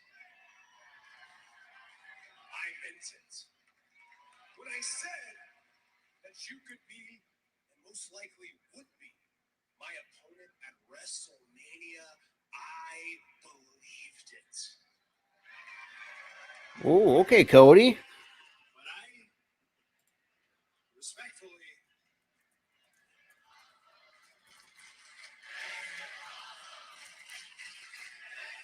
This is just shows you how over these two are right now. How this Yeah. promo alone is awesome to them. respectfully, I don't think that's what this is about here. Does it really matter what I believe? I think what matters is what you believe. Do you, Sami Zayn, believe that you can defeat Roman Reigns?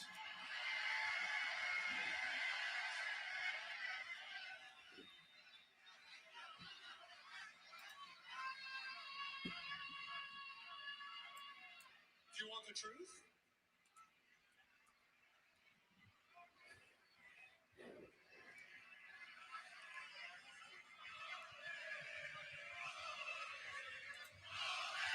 Now we're getting old age hits in the El Brooklyn crowd. Generico. Oh, They you love it. know. They know. Oh my God. Truth is, Cody, I don't know. Okay? I don't know. Because you haven't seen what I've seen, okay? I have been in the trenches with the bloodline. I have stood shoulder to shoulder with Roman Reigns for over 9 months. I have been in the dugout with them, making game plans. I've seen it. I've seen it. They always find a way. Cody, they always find a way. And this thing about him being in God mode, it's not just a catchphrase. He actually is as good as he says he is. He actually is operating on a level higher than he's ever operated on before. Yeah, Sammy's on Raw. I have seen guys bigger than me. I've seen guys stronger than me walk into matches with Roman Reigns full of conviction, fully believing in their hearts that they were going to be the ones to take down Roman Reigns, and every single one of them went down. Every single one. So now I'm supposed to believe that after all this time, after almost 900 days, that Sami Zayn is going to be the one to take down Roman Reigns? Damn. Look, if you're asking me if I believe I am capable of beating Roman Reigns, yes, I believe that. If you were asking me if I think I'm capable of becoming the undisputed Universal Champion, yes, I believe that. If you're asking me if I think I am worthy of being WrestleMania main event material, yes, I believe that. Oh my. Damn. I have to believe that with every fiber of my being, because if I don't believe that, no one else will, Cody, okay? But if you're asking me if I actually think that I'm going to be the one walking out of Montreal as the new undisputed Universal Champion, I don't know. Okay, Cody, I don't know.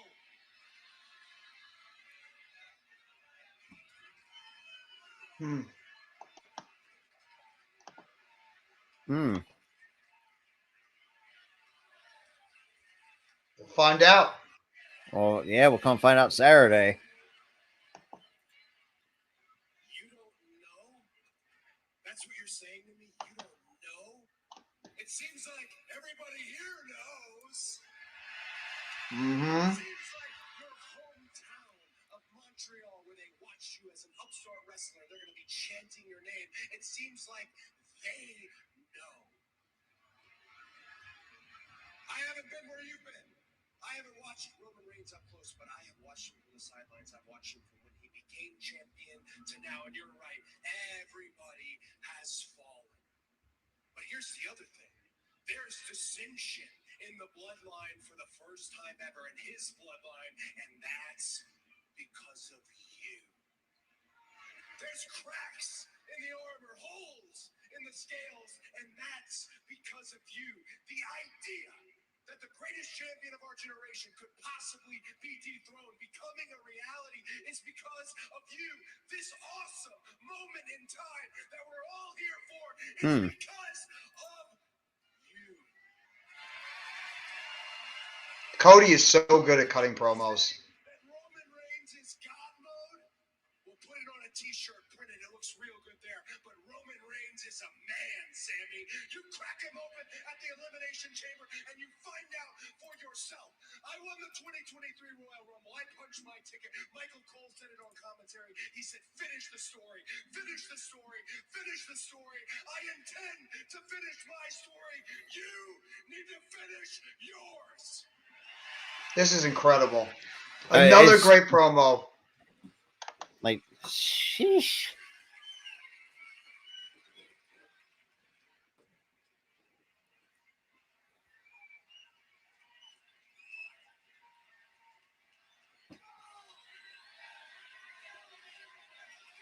And Barclays is just coming unglued from these two. Two biggest baby faces in this company.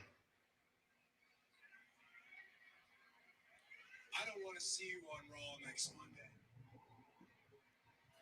And that's my buddy Tyler coming in. What's up, gentlemen? What's up, Tyler? What's up, Tyler? Dude, talk about this amazing ass promo. He wants him at WrestleMania. Doesn't want him on Raw. He wants him at WrestleMania.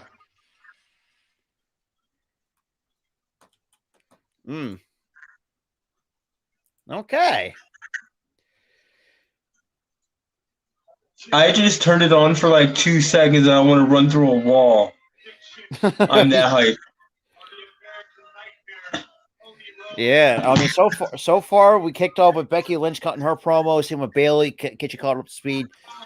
And then we had the Street Profits take up the Judgment Day, and then me and Jeff knew that Dawkins was going to eat the pin, to get the Judgment Day win. Then we get probably the best. Well, let's be an all-out brawl for the contract signing between Brock Lesnar. Yeah, It's just been beating the hell out of each other. Well. And then Piper squash Mia Yim, and then we're up to we got done with this promo segment between Sami Zayn and Cody Rhodes. that was great. I got chills again. I like every time Cody speaks now. I get chills. Like you got two guys. He was like, I got told to finish the job, so Sammy finished the job. That got me. We know he's not going to forcefully finish the job, though. He's going to lose. No, he's not. They're going for Cody and Roman. Yeah. It's just a placeholder feud till Mania. Yeah. Yeah, it's been like 5.56 so far. I agree. It's been decent. It's been better than SmackDown in terms of booking. I will say that. Oh man, oh my god, dude! Last week week SmackDown brought us down tremendously. Like I felt like saying, "What the? This was a hot garbage." It was so bad, man. What? Oh my god. It's Connor. Here's Connor. Gosh, she just fucking creeps me the hell out. Dude, yeah, that's the whole point. Connor's the creepy character. And we got a face off between Nikki Cross and Connor. The creepiest people. And now you got Candice LeRae here. Hey. Nothing.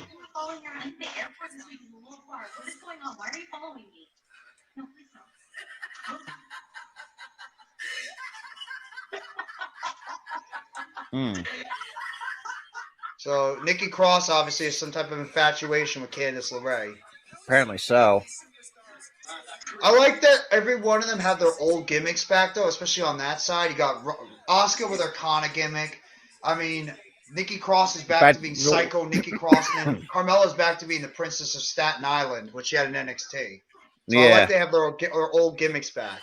Piper Niven's back to being Piper Niven. Meechin is Meechin. So, I mean, like, everybody's got their old gimmick back. Yeah. That's lovely, Juice. Go have fun with that. Raw is better than SmackDown. Right now it is. Right now it is. It's a fact. Yikes. Brock Lesnar Bobby Lashley match stipulation. I don't know if we're getting a stipulation right now. They haven't announced a stipulation. I for Lesnar really and hope it Lashley. is. Give me 3 stages of hell and inside of hell. Not an elimination chamber. I think it's just a basic match. But do you think we're gonna get another match at WrestleMania? I wouldn't be surprised. I would not be opposed to it. Let these two men beat the hell out of each other. Yeah. You might as well. I want to see this movie for just laughs. I just wanted to see pure laughs. Is that Ray Liotta? Huh? Is that Ray Liotta in the movie? Ray Liotta. That was his last movie. His leg, Sammy's won his first. That was the last movie yet. Well, he already has a championship. Sammy's already won a championship. He was a 2-time Intercontinental Champion. So he has been a champion already. He just never won a main roster title or a tag title. Yeah, he's never won like the main event title. Yeah, if you want to make him a main event champion, you got a problem on your hands because that's what Cody and Sammy both deserve to win. Yeah, that's what I was telling Rob on our show on Thursday. They backed themselves into a corner with this. Yeah, especially the two of them out there at the same time. A lot of people, they want Cody to win, but they want Sammy to win too. So the problem is whoever fights first and they somehow win, it's going to make the other's championship not feel as relevant. So yes, he is. Yep. I think Sammy's ready to become a main event champion. I disagree on that one. I think Sammy has what it takes to be a champion. I mean, he's got the charisma to do it, and it showed. And yeah, I mean, NXT does have this OMG moments from time to time. NXT's the third out of the 3. Yeah, but in terms of like how over some of the Green jersey, that I did not disagree with. I agree with that. Because I mean, this has been a long time in the making for Cody Rhodes after all the shit. All the shit that he's been. I can't wait until Mania because if he wins it, I'll be so hyped. Because first, he's going to win it. I'm going to be hyped, but also I'm going to be happy for him, which is the second thing because all the shit that Vince McMahon has put that man through for the last 6 years. God. You put him think about it too. The dashing gimmick, I actually did not mind. If Cody doesn't win at WrestleMania, who beats Roman? Like, who is the guy? Exactly. That's a good question. It's got to be Cody. It's not Cody or Sammy. It's who's it going to be? He's beating everybody else. Braun Breaker? Exactly. Can you imagine if they push Braun Breaker? I mean, I would call it Braun Breaker, but that'd be hot shotting him to the main event scene too early. So I don't know. I remember that. Yep. No, it can't be. You would be setting up Braun Breaker for failure immediately. And you'll ruin him immediately. Exactly. If you call him up immediately, and he's the one, after everybody failed, his first matchup, he's the one to beat Roman Reigns to become champion. If Vince McMahon was booking it, that's probably the direction to go. If Vince McMahon was booking it, it probably would be Braun Breaker that does it. Mm-hmm. Well, I want him to talk more about his legacy more than I want him to talk about his father's legacy because he's the one that's wrestling the match, and I want to hear what Cody, all the struggles Cody's had to go through too. And now he's Baron Corbin again. My guest at this time. No, I'm not beating Roman. My apologies. Not Repo, man. God, Lord. Judo! Massive salutes and respects to Big Boss Jeffy and all the diehard Giants fans of building from shout out to Jersey too, man. Thank you for coming by, Tudo. Appreciate that, my brother.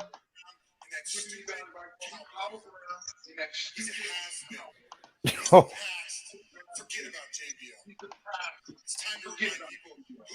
The has been. Damn. We had an interview, didn't we? And you interrupted it for Sami Zayn. For Sami Zayn! For Sami Zayn! I hate to rain on everybody's parade, In the Elimination Chamber, Roman Reigns destroys Sami Zayn in front of his family and his friends. He's a walking dead man. In no world does Sami Zayn. Damn. He has taken him. If you can't tell me that Bear Core's not that bad at cutting promos, if I'm going to be completely honest. He's a good heel. He has a bad character. It's just He needs to go back to being a lone wolf. that's pretty much what it was. He saved his career.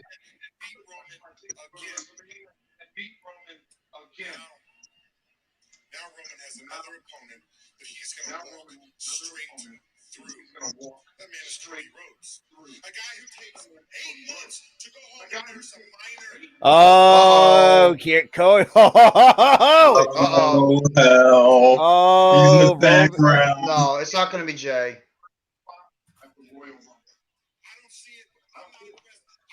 I don't see it. No, stop it, All American Wrestling Show. It's not happening.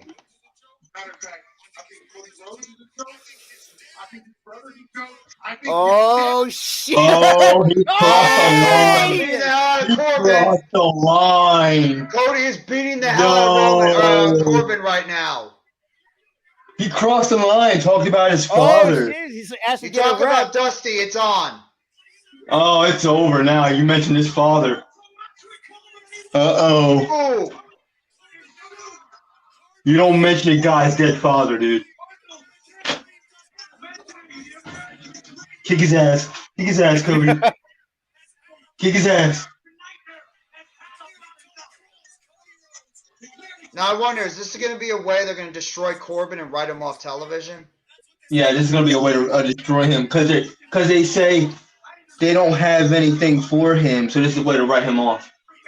So that's Unless this becomes like a pre-show match. No, Cody Rhodes not going to be on the pre-show. God. Cody Rhodes is too talented to be on a pre-show. Wait, what? They're having this is a match? Yeah, apparently so. What? Cody is going to be wrestling in a match against Baron Corbin? In In a suit. dude. What? This is very weird. I guess it's the way to write Corbin on television. Never mind. He's wrestling in dress pants, not a suit. It's dress pants. This is insult to injury right here. Corbin gets beaten by Cody Rhodes in dress pants. This is like the Miz wrestling in dress pants, except Cody's more serious. Worse. This is way worse. He's getting jobbed out in dress pants. Well, at least he's like putting up somewhat of a fight. Yeah, some offense, but I don't think. I mean, it makes a little bit of sense in a way. And we got Mitch Kowski. What's good? The Sixers game must be all. The Sixers won? Sixers won. We won by around 20 to the Rockets. Good. They salvaged the terrible weekend we had. You're not wrong. They salvaged Corbin's getting ready to powerbomb. Oh, wait. You got Becky Lynch in the chat. Hey, Becky. What's up, Bex? How you doing, Beck? Oh, Corbin just fell. Corbin literally just fell off the announcer's table on his own. Why literally did he just fall? fell off of it. I don't know. He just fell off the announce table on his own. That was a clear botch. Yeah. My favorite WrestleMania. Cody to the top. My favorite Ooh, WrestleMania is WrestleMania 22. What? Hey, Cody, nice Cody Cutter. Cutter! Hey, Lucas. What's good, Lucas? Lucas, Cody what's up, bro? Cutter. All right, I'll be right back. Hey, what's good, Goolie? Yeah. Goolie, what's up, buddy? Yeah. Hey, Goolie. What's up, Goolie, Goolie? Goolie, do you want to hop on? We can send you the link. Yeah, Goolie, you can come on in, Dan. Like old times, brother. Uno, dos, victory. Cody Rhodes. Baron Corbin just lost in dress pants to a guy in dress pants. Something, Cody Rhodes. It's over. And that's one way to write him off. That's like an ultimate burial right there. Yeah, that's beyond one way. buried. I'm about to see That's it. beyond buried. All right, Rob, send him the link. Got it. Yeah, just like old times, buddy. I'll be right Just back. like we did. Gotta give me some brownies. Yep. What? You're 20 minutes late. Wow. I had to join into that, And man, dude. Here. Now they're showing Raquel Rodriguez, Liv Morgan, and Natalia in the back. Natalia don't care about you. Raquel, slightly. Liv, whatever. Guys, why does it feel like Natty? It feels like Natalia's kind of ripping off Bret Hart a little bit with the way her outfit's kind of looking like. Her whole gimmick is ripping off Bret Hart. What are you talking about? Even to the music. Even to the music. Natalia, please, enough. But I get why she's in the match because it's in Canada. Save it for Saturday. All right? Even to the music, it rips off Bret Hart, man. Yeah. See, her characters are rip off of Bret Hart. Hey. Like, I like Liv, but I don't think she's main event level. Yo. Hey! Oh, you didn't know? No. Hey. What up, guys? It's been like forever. What's up, boys? brother? Just like old times, buddy. Just like old times. It feels great to be back. Yeah, man. Yes, sir. Great. You know what else is great, Ghoulie? Brownies. Brownies. Yeah, the brownies. You busted them out. You always busted. 30 minutes late for brownie time, Mitch. Yeah, Mitch. You know the segment starts at 9. You know the segment starts at 9. Yeah, you're Dude docked wants to one day know of how you're brownie doing, time. boy. You know the segment starts at 9, Mitch. I've been good. I'll say this too, Ghoulie. SmackDown this past Friday, it was horrible. Oh my god! I watched highlights. It was more like Raw on reverse. Yeah, well, SmackDown's that's always one way been to the put wrestling it. show. Because think about it, you had Madcap Moss in a Fatal 4-Way match with the main event. You had Chelsea Green, Sonya Deville, Raquel Rodriguez, a women's tag match with Raquel and Liv taking on Chelsea Green and Sonya Deville. Then you had Natalia cut her promo, Shayna, Lacey Evans and the Jobber, Drew McIntyre, Sheamus squashing Hit Row, and all that stuff. What the But hell? the only thing that was good was the Usos versus. But Rob, I would have them squashing Hit Row as a plus because Hit Row sucks. The Rock. Wait, too. Ghoulies, who's your favorite? What wrestler? further? The Rock. Wait, what the hell happened to Karrion Kross? What happened to Karrion Kross? I don't think WWE WWE knows what to do with him. I was the last one to leave. Me and my girlfriend had a talk about this, and I didn't like the fact that he lost to Ray. Mm-hmm. But I understand why they did it because they want Ray to have a little bit of momentum, only for him to be in the Rumble. I'm pretty sure the feud between him and Ray is not over yet. I think they probably have one more match. I think they should put it on Elimination Chamber, to be honest. So, Rob, bring up that comment again. No, that Hero does suck. Hey, bro, dude, you have a guy who can barely clear the ropes doing the tope suicide. Hero's terrible. Okay, let me say this about Hit Row. I don't hate Hit Row, but to be honest, Hit Row, they need Swerve Strickland. Bingo. Exactly. That's why that's why they kind of been heel, and to be honest, they're heel. To be honest, ever since they returned, it hasn't been the same. It's just that it was a one-man group, and that was Swerve. You know what they are now? They're Click Row. They need to literally be the channel NXT. changer when they're on. They need to go. I just call them Shit Row. To be honest, I don't hate Hit Row. I don't hate any. Well, if there's any people on the roster, I think all of you guys know who's my most hated. Charlotte. Well, that's the second, but the main one. Oh, hang on. Nope, not Roman. I actually love Roman. It's not Roman. I know that. Yeah, I know it's not Roman. Two obvious ones. It's not two obvious ones. Well, let me say this. Gunther, is it? I'll give you a hint. He got his ass kicked earlier tonight on the show. Oh, Baron Corbin. Nope. Fuck. You always call him Baron Corbin, though. I hate Brock Lesnar. Oh, yeah, that's right. Ghoulies a huge Brock hater. I like Brock Lesnar. Oh, my I God. like the The best moment that I remember when he won a match where he debuted and he had like this long rant during a pay-per-view. It was funny. No, here's the thing. I don't hate Brock as a human being. I don't want anybody to confuse that. But I hate the booking of Brock.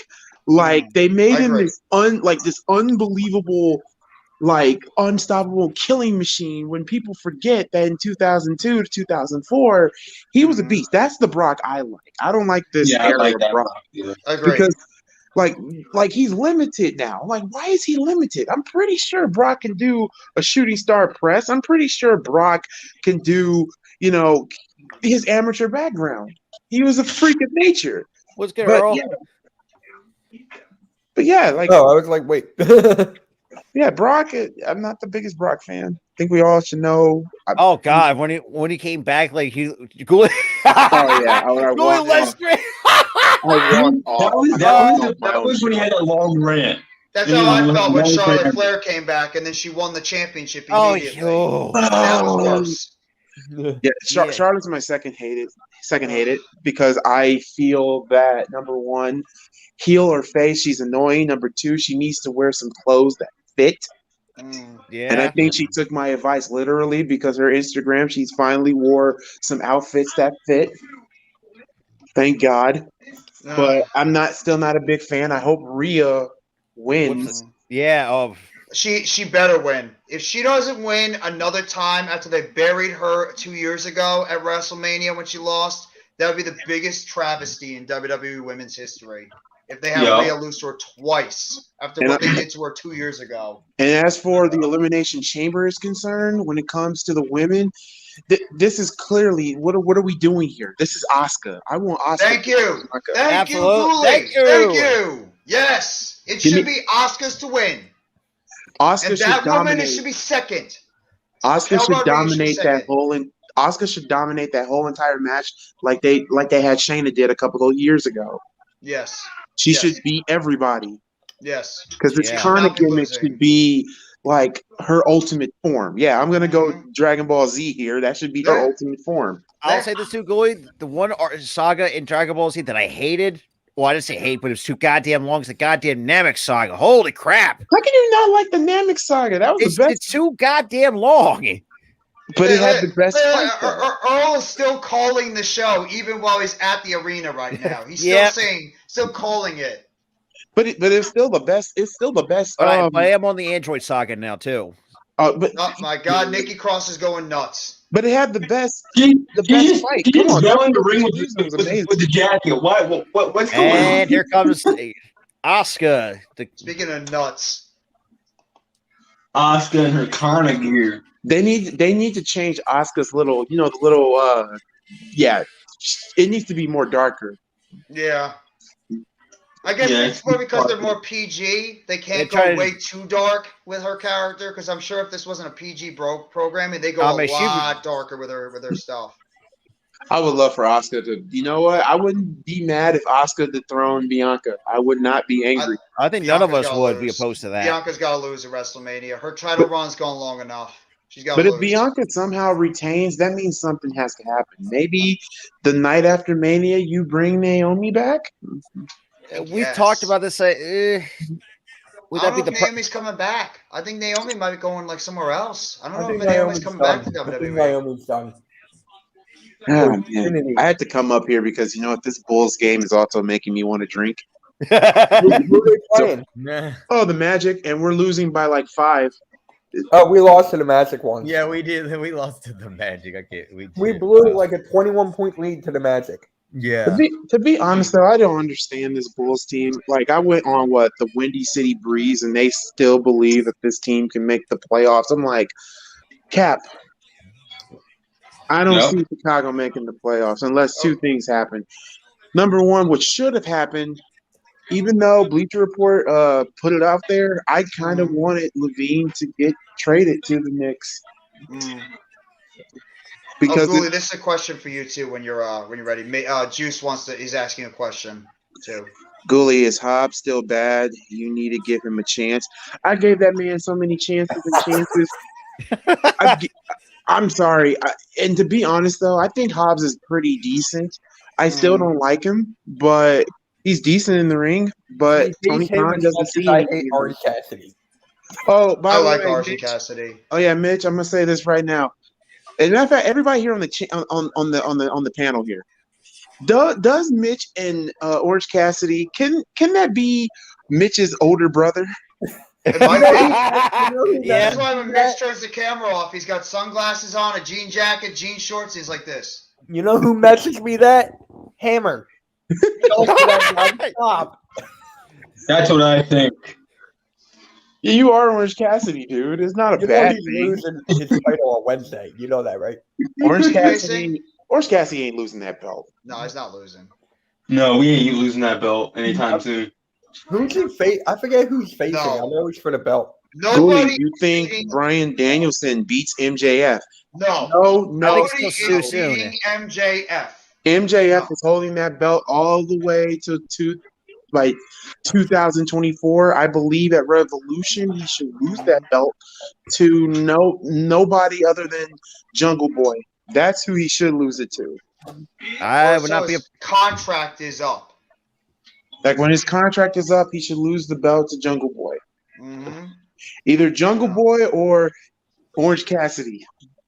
If it wasn't for something called the Bloodline right now, MJF would be by far the best thing in wrestling because of how good he is, and we saw it in the ring too. Orange Cassidy comment.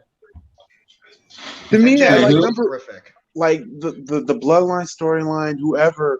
Tyler, you heard what I posted. You saw what I posted. Someone deserves an Emmy. Oh yeah, that's. And I piggybacked off of that, and I agree with you on that one. Someone deserves it. Even the aftermath, it's still fantastic. Triple H. The writing I think Triple H is how book it. The writing team, the book, Triple H, Roman, the Usos, and Sammy, they all deserve Emmys for that. They do. They all deserve an Emmy. Kevin Owens has been terrific in his role as well as that sidekick. That's and Kevin Owens, yeah. That still creeps the Royal, and then the Royal Rumble was one of the best finishes I've ever seen at a Royal Rumble pay-per-view. That was a phenomenal way to end the show. Just like the image of Zayn on the ground with the rose petals all around him, and Owens just trapped in the damn ring ropes after that vicious assault by the Bloodline. That was great story. That was great. Like the pop. Mm-hmm. Oh my God, that place erupted when that happened. Yeah, the pop that happened when he got hit him with the chair. But now WWE has found themselves in a pickle. They have found themselves in a pickle. It's once again, like Daniel Bryan's season. It's that's what we were just talking about. That like I mean, to be honest, I think you go as planned, but But you already know how wrestling fans are. We can be ravenous, we can be evil, we could be smelly, we could be disgusting, but we're not freaking blind. To be honest, if you do not do Cody versus Roman, then give me a fatal 4-way out the deal. Just give me Cody, Roman, Sammy, and Jey Uso. What would you do with Kevin Owens then? With Kevin Owens, to be honest, let him and Gargano be a tag team and let them take down the Usos before the night before Mania. But I don't know what you do. But I think the original plan, WWE's plan, is to have Cody take on Roman. Yeah. And they have KO and Sammy take on the Usos. Take on the Usos. And what else? For Solo, unfortunately, Solo will not get a championship, but I would love for him to win the Andre the Giant Memorial Battle Royal. I mean, that will at least give him a bit of a push and get some momentum going down the road. It makes sense. Didn't Jay win the Andre the Giant? Jay won it before. Solo's got nothing going on right now. That's the problem. A lot of these guys that are talented, they're really not going to have a major role at WrestleMania because we know he's not facing Walter. Walter's supposed to be taking on Sheamus and Drew. Exactly. That which could be phenomenal. That might be the biggest, most underrated match the entire weekend. I think they might let Sheamus go over because he's the only one that hasn't won the IC title. And me and Jet talked about this too. This is also going to lead up to Walter going into the main title picture. Yes, which makes sense. I feel like this is a perfect opportunity to pull the trigger on that. Yeah, I mean it's a perfect opportunity, and you know what? He's had that championship for so long. And I think after the match they had at Clash of the Castle, I think it's Sheamus' opportunity to get that championship, become an Ultimate Grand Slam winner, finally being the IC champion for the first time, and then maybe drop it to Solo. Exactly, drop it to Solo, or maybe like him and Drew have a nice little feud or something, and see where it goes. Absolutely. And that's a good point too. If John Cena, God, would have been nice to see John Cena actually win the the IC title back then. Then again, though, he's been very thought highly though. So I mean, it's so weird. There's a lot of legends that hasn't won the IC title. Yeah, Taker is one of them. That's shocking to me. I think Batista's never won it either. He's never even won the United States champion. He's only been a main roster and tag champ. Like, it's because when these guys were ready. It was because when these guys were ready for the main event scene, they just stayed there. They never dropped out the card. Damn, that's it. Damn, Oscar's trying to break her arm. Damn it. Oscar just made Liv Morgan tap. Oscar, let go. Yeah, Oscar's gonna win this. Oscar is completely gonna be the heel, and I'm okay with it. I'm okay. I'm not opposed to it. If it's not Oscar, the only other person that should deserve to win it is Raquel Rodriguez, because I think she's ready to become a champion too. It should be one of those two. That arm's gonna. I think it's just Raquel and Oscar could be just out of the 6. It could be either Raquel or Oscar. Yeah. I think that's gonna be your final 2. I mean, Natalia's just there because they're in Canada. That's why she's in the match. Carmella, because of unfortunately what happened to her, the baby thing. That's why. And of course, we get cut to Otis eating a hot dog. Yeah, they are clearly making Otis go back to his original way. And I feel like they're starting to turn him into that again. Get him back to able to be on his own. We need him to get back in there and be like, Tucker! Right? Tucker! What? Oh my God! Get this! Why is this still a thing? With mustache. Why is this still a thing? What have they done? I don't think they're translating the juices. Pause. They're not translating the juices. Damn. God, like seriously, what have they done to Mansoor and Mace? Why is this MMM crap still a thing? Why? I don't know. I have no idea. And the sad part is they're now jobbers in that gimmick too. And think about this too. Out of the one that actually really worked out well after coming out of that Retribution stable is Dijak. Dijak. To be honest, though, I'm not gonna lie. The only thing that's interested in MMM right now is the walking legs. The walking. Are they really trying to the walking horns? Exactly. That's the only thing that's credible. Are you kidding me? Crap. Are they trying to get Otis in the group? It's Bronson Reed. This. What is Mustafa Ali? Mustafa Ali. He's getting sacrificed to Ali. Bronson Reed. You're done. Mustafa Ali's gonna die. Oh my God. To be honest, though, I don't know what you could do with Mustafa Ali either. I think you should put him back on NXT. Yes. Because there's nothing for him. There's no direction. There's no direction. Like, to be honest, though, I thought they were going to have him be the one thrown Austin Theory, which I was on board with. Mm-hmm. But then they scratched that plan.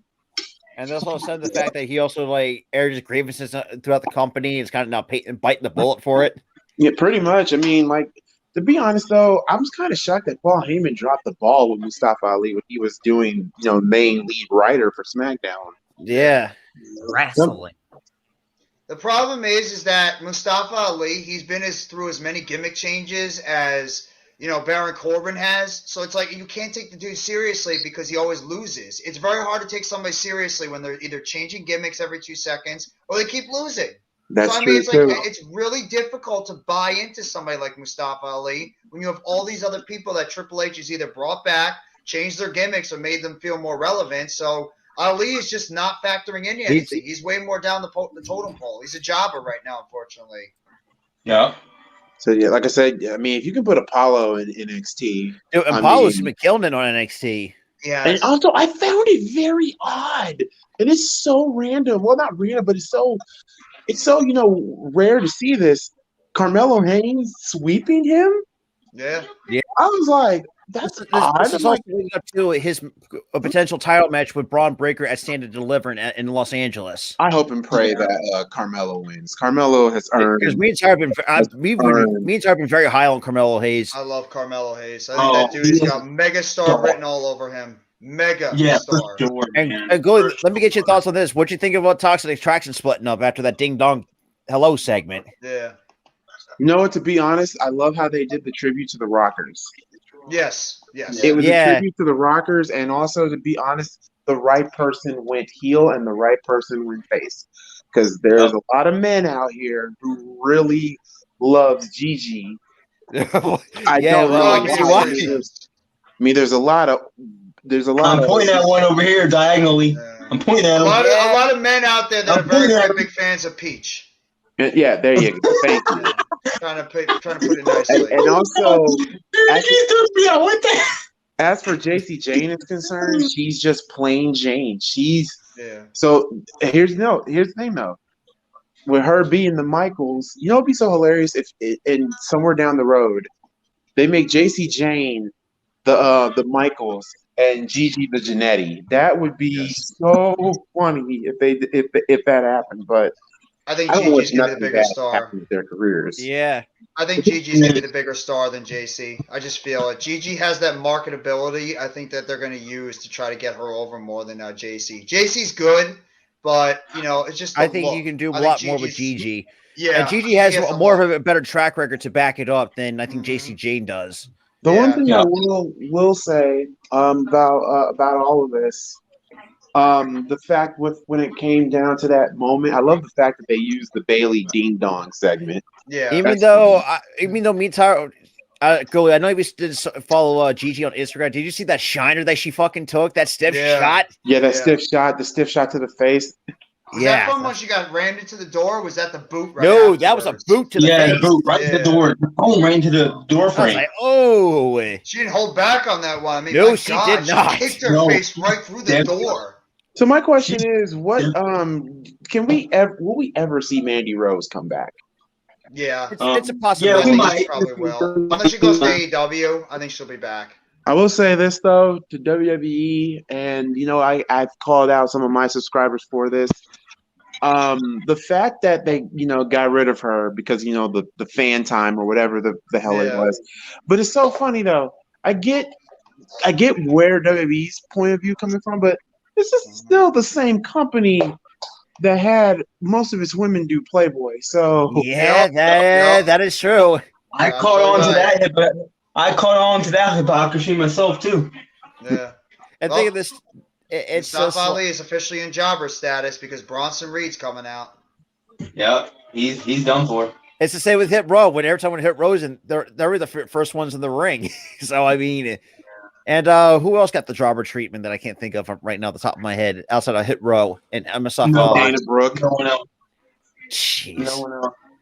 Karrion Kross better be careful. He might be the next one getting jobber treatment. And it's just shocking what happened to Karrion Kross. I thought this dude would be a megastar when he had when he came back.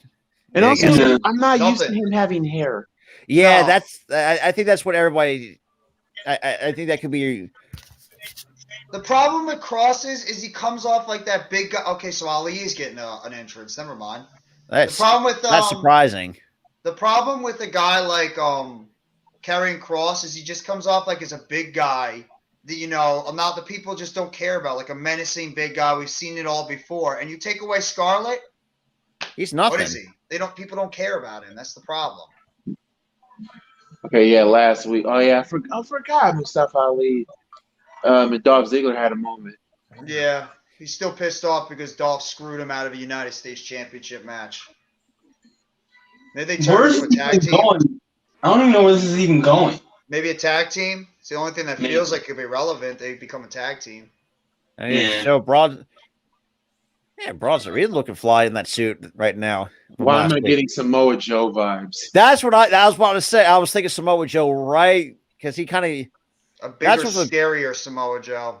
And I'm going to say this too. I was a little upset that my boy Darby Allin lost the TNT title, but I understand why they did it.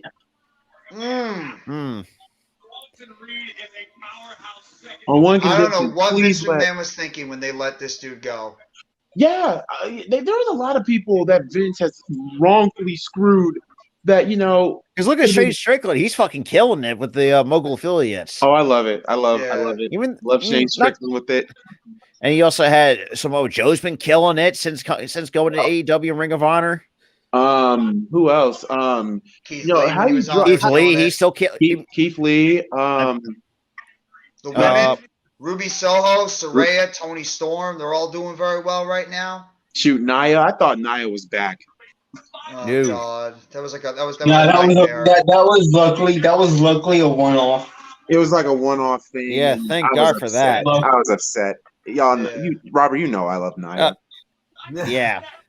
Yeah, I know that. Yeah. There's one move I would never ever take in wrestling right now. Is and that that's the tsunami? It's the tsunami. Oh. I would never ever take that. Would you take a chop from Walter? I actually might think about taking a chop from Walter than taking a splash from Oh Bronson my Reed. God. That's like 400. That's like 350, 400 plus pounds on your stomach. And that's breaking your ribs. Yeah. Either or. It's just oof. And just, geez, I mean, can see how lethal Walter's chops can be. Dude, he just put his elbow, shoulder into that guy. Oh, goodbye. Oh, damn! Oh, He good just Lord. into the chairs. Oh my God! Yeah, oh my God! They God killed damn. Kenny. He might have just killed Mustafa Ali on camera. Yeah, he died. He died. Oh, There's been a murder. He died. Oh my God! God. I'll say this too, though. Can we please get Kevin? And geez, even like the last couple Raw streams, man, me, Jeff, and everybody else. He sucks. Yeah, Kevin Patrick is the worst. It's green as goose shit. In Oh, the wait, World the Cup. commentary team? He sucks. Wait, who sucks? Kevin Patrick? Yeah, He's terrible as a commentator. Let me say this: I'd rather deal with him. To be honest, though, I don't have an issue with Kevin Patrick, but I don't like Corey Graves. He's He's too like much. he's like a nudger. He gets He's on your a nerves. tweener, but if you're going tween, I mean, you might as well bring Byron Saxton back. I mean, him and Byron Saxton was not bad on commentary. Yeah, but he was just the naive, 100% pure babyface commentator. Yeah. You had the one bald-headed dude who was straight up the Jimmy Smith. Yeah, Jimmy Smith. Now I wouldn't mind if Jimmy Smith. No, he said some really nasty remarks when he left WWE. I don't think he's coming back. Tsunami! Oh, damn. That's over. That's it's over. He just killed Mustafa Ali. Honestly, he should be one of, if not the favorite, to win the men's elimination chamber. I would This not. dude should not get pinned. Mm. That is God. That is Look at the height. Scary. That's a lot of weight. That's a lot of dude right there. My God. Jesus Christ, that is scary. That is. Now after the walkout. Yeah, I think he did make some remarks about that. He did. I forgot about that. I don't think it's really hurting Mercedes Moné though in any way, or Sasha Banks. Even though her debut in New Japan, when I watched, I was like, yeesh. I kind of cringed. I was like, really? You gotta give her more time to get her feet up. But the whole move thing, that was more so Kyrie's fault than anything. Yeah. Well, the move thing, yeah. But I'm thinking like her when she came out of the entrance and stuff like that. I mean, you could have done a little bit better with that. He might be injured too. Who might be injured? Who might be injured, Miss Lynch? Yeah. Michael Cole's hurt? No. But think of this too. Bronson Reed is 6 feet, 330 pounds. Yeah. Yo. Dude, I'm taller than him. God damn it.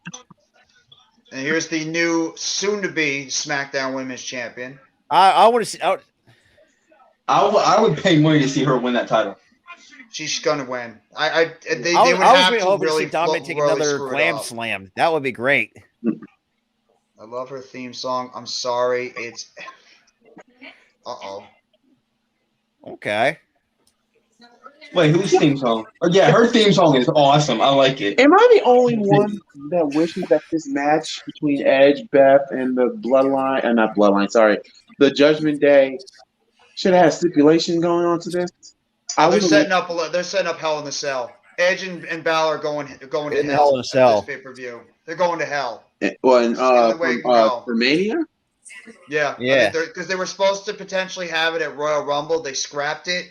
I think that Edge and Balor are going to hell at WrestleMania, which is absolutely perfectly fine with me because I think that match will be amazing. And I want to see Finn Balor in Judgment Day demon form. And Jeff, I think Jeff talked about that too. That we can potentially see the Demon versus Psycho Edge. Brood Edge. But wouldn't you have Edge go over though? Would you have Edge go over Balor, or would you have Balor go over Edge? I would say, Balor's been through enough. But at the same time, they're gonna have Edge go over. They're gonna have Edge go over. Because Balor's been really dominating the feud, and Judgment Day has really been dominating for months.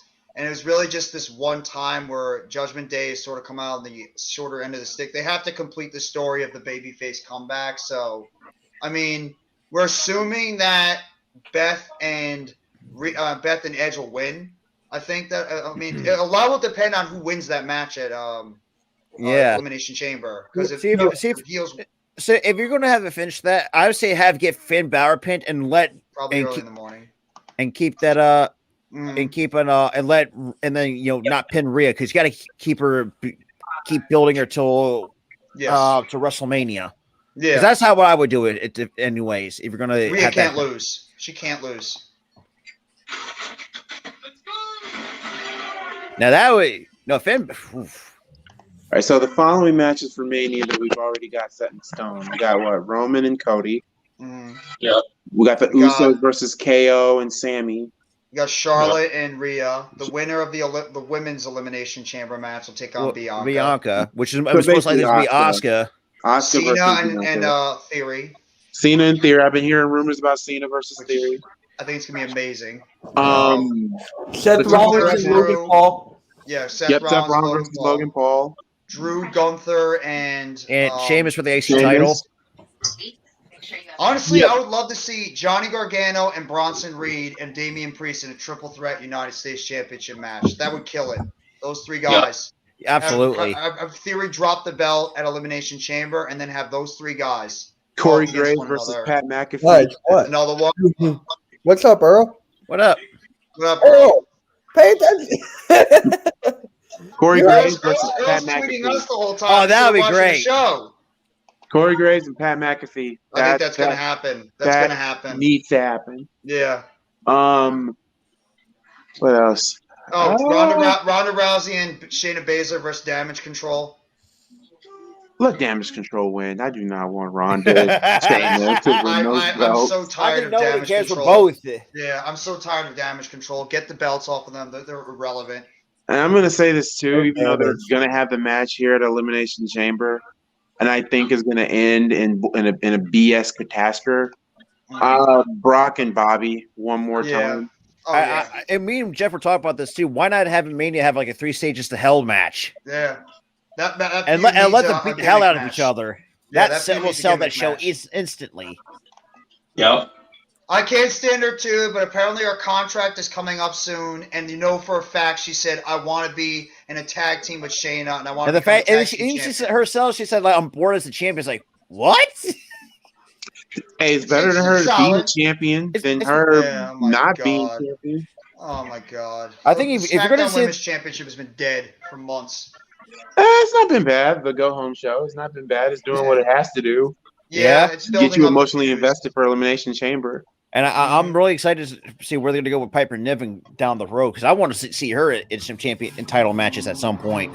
They're building her up as the next big heel in that women's division. Thank God for Triple H to let her get back her name. Yeah, because Doudrop. Jesus, Doudrop. Well, Nikki Cross too. They saved her as well. From superhero. Nikki ASH. Almost that was a stupid decision by Vince. Yeah, that was. They're already irrelevant anyway because the Damage Control have not defended them in God knows how long, so they are already irrelevant. So, and to be honest, those belts are really irrelevant because there's not really a real women's tag team. Yeah. Like the realest ones was what maybe I can't think of their names, and they just lost the NXT women. Kaden and Katana. Yeah. Kaden and Katana Chance. Yeah, me and Tyler were questioning too. What? And Tyler said 15 times. It's like, excuse me.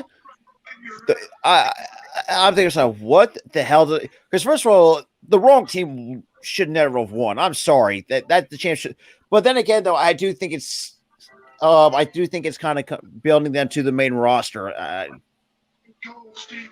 They're actually bringing that back, by the way. They're bringing back the Hollywood little things they did back in WrestleMania 21. They are actually going to bring back those little skits for WrestleMania, which is going to be really fun. Especially how they did it back in 2020. I like that.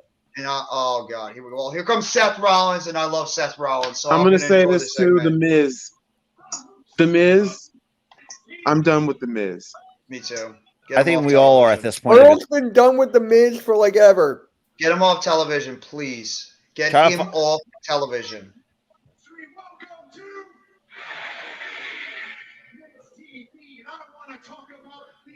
The Jibs. Just get Seth Rollins out, please. The fact that this dude is a 2-time WWE champion is disturbing to me. I'm gonna say this, just to piss off Miz fans. Miz is the Pete Gas of WWE.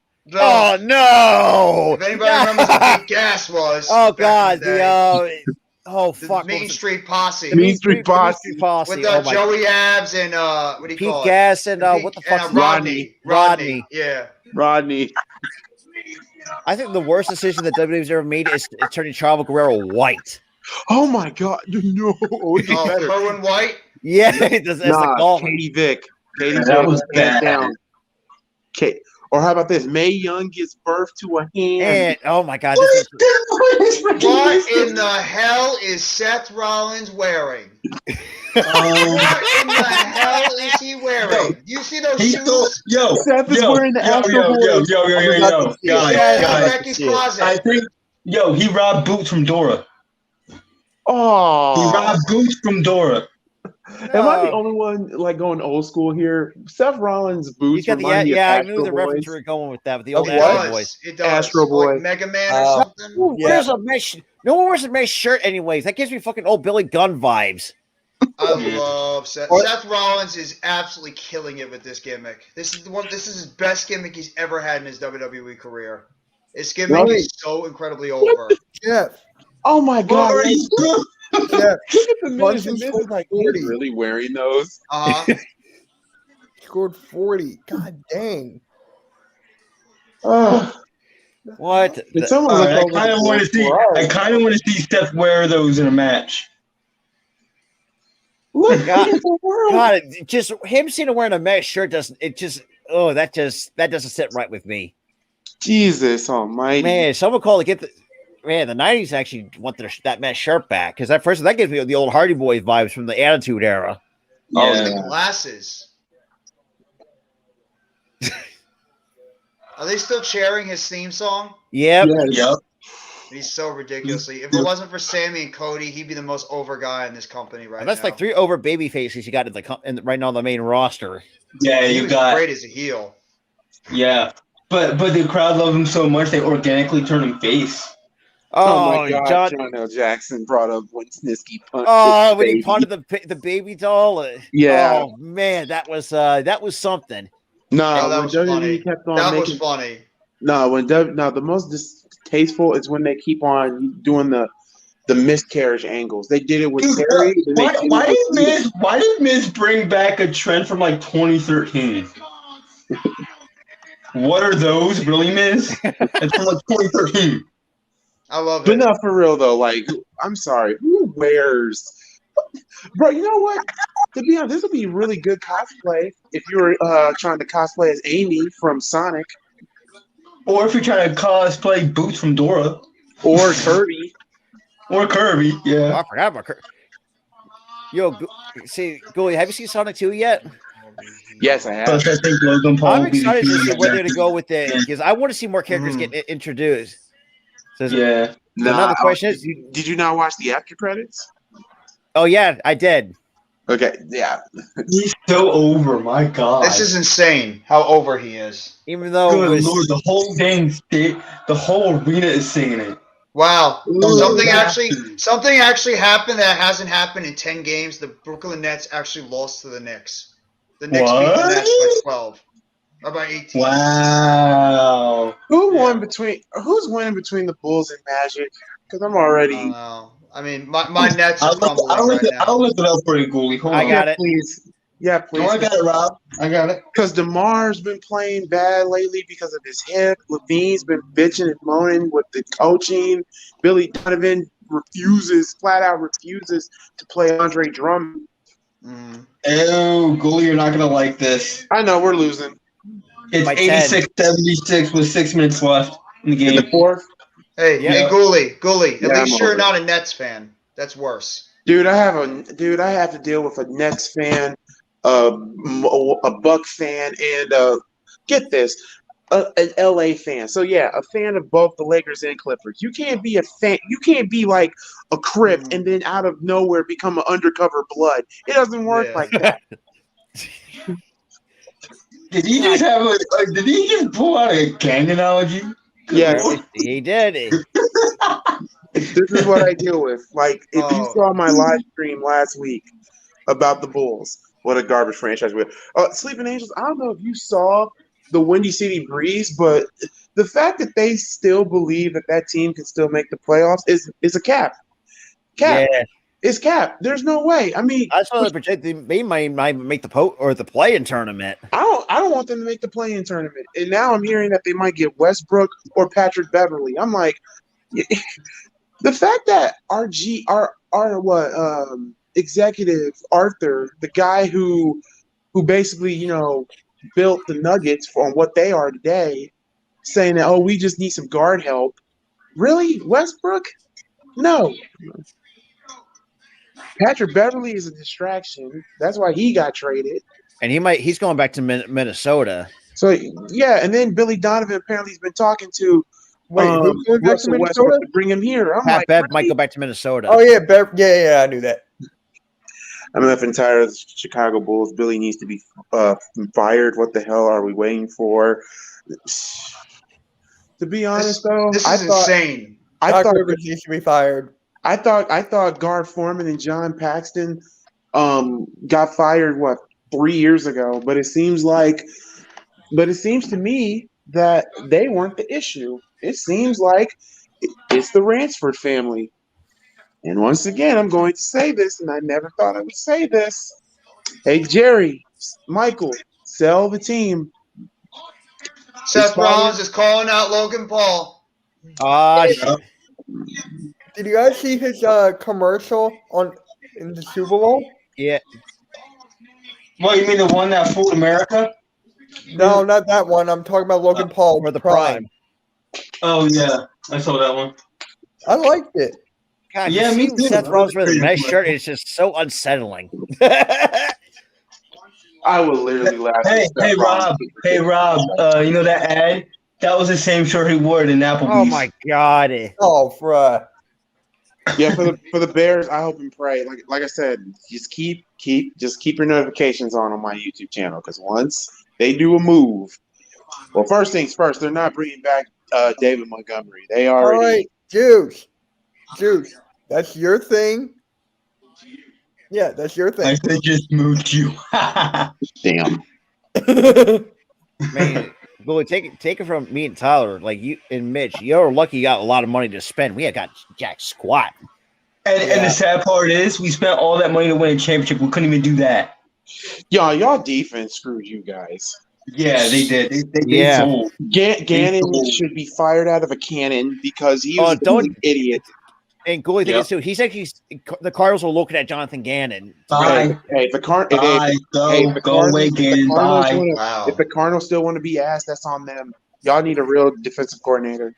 Yeah, we're gonna get Vic Fangio. We're gonna get Vic Fangio. No, Vic Fangio's going to Miami. Yeah. I'll say this right now: Seth Rollins is more over than I would even say Sami Zayn and Cody Rhodes are. He's getting like nuclear baby face reaction. The Miz. Oh my God. It's going to happen. He's going to get hit with the Kirby's. He's taking off that Velcro vest. Oh my God. He's just taking off his jacket. I said, he's ready. God. Okay. Oh, he just decked him. His ass. Oh, Oh, he hit him in the face with the chair. Wait. Is he going to stomp him with the Kirby's? Yes, he is. He's going to stomp him with the Kirby's. Hit him with the curb. There's Logan Paul. Austin Theory. There's Austin. Oh, God. Oh. No. Oh, Austin Theory's going to get it. No. Oh, fuck. Oh, Miz got him. Now, if he kicked him in the face, is it actually a legitimate big boot? Yes. Are we gonna get a tag? Oh no! Are we gonna get a tag match? Austin Theory and Seth Rollins versus John Oh, we got super kick with the booties. He got super kick with the Kirby's. It's a big boot super kick. Oh, he's gonna stomp on me. If they were yellow, they would be Majin Boos. Yep. Stop! Kirby! With the big boot. Theory's got him. A-Town down. Oh, damn. To be honest, though, I witnessed a man get super kicked with the Kirby's and curb stomp with the Kirby's. So this has given me life. Yes, it gave me life too. There we go. Theory putting the title right in Rollins' face. Getting ready for the Elimination Chamber. Let me ask you all this. What's worse, wearing a bandana and a fedora or wearing a mesh shirt? Mesh shirt. Yeah, the mesh shirt. I'm sorry. I have man boobs. I should not be wearing that shirt. There's children here. Dude. Well, actually, I take that back because actually I've lost a little bit of a substantial amount of weight. I used to be like 350. Now I'm like 317. There you Nice. go. There we have Rick Boogs and Elias. Oh, what Boogs and the Hurt Business. The Hurt Business. The Hurt Business. Juice. The Hurt Business. We're talking. I have a funny feeling that they're going to attack Brock. So imagine this: Bobby, MVP, Cedric, Shelton, and Omos. The only person I don't want in that group is Omos because he sucks. Juice, there's business being talked about. Get over here quickly. Business is being discussed in the back. Juice is a huge fan of the Hurt Business. He loves them. Who? I mean, And also, just to let you all know, because I told Dub this and I told some other people this, but I am going to be doing a lot more Cubs games on the channel. Hey, more power to you. Yeah, because, to be honest, I'm actually intrigued on what the Cubs did this offseason. Is it enough to win It's Phillies. Yeah, Rick Boogs, I love Rick Boogs. I like you. But stop calling yourself. It's still late to get curb stop with the Kirby's. This is still laid out. And he's taking on Rick Boogs next. And he's still got them fighting again. Rick Boogs is oh damn, the Miz is taking on. Oh yeah, that's right. The Miz is. He challenged him last week to a rematch. My man is literally sleeping. Get super kicked. All he's got to do is just roll around and just pin him. Back over. Like, I'm intrigued. Like, I don't know if the Cubs have enough.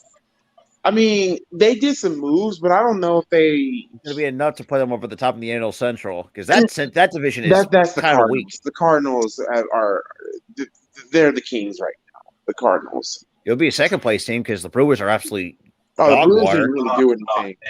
Brewers didn't really do anything. Then again, you can't. Hey, but then again, you do anything. You can also laugh at the White Sox. They haven't done shit except for getting Benintendi. That's what the White Sox have always been a laugh at. But hell, I can't laugh at the same team that is owned by the Bulls.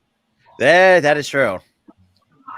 I mean, shit, we did what we needed to get.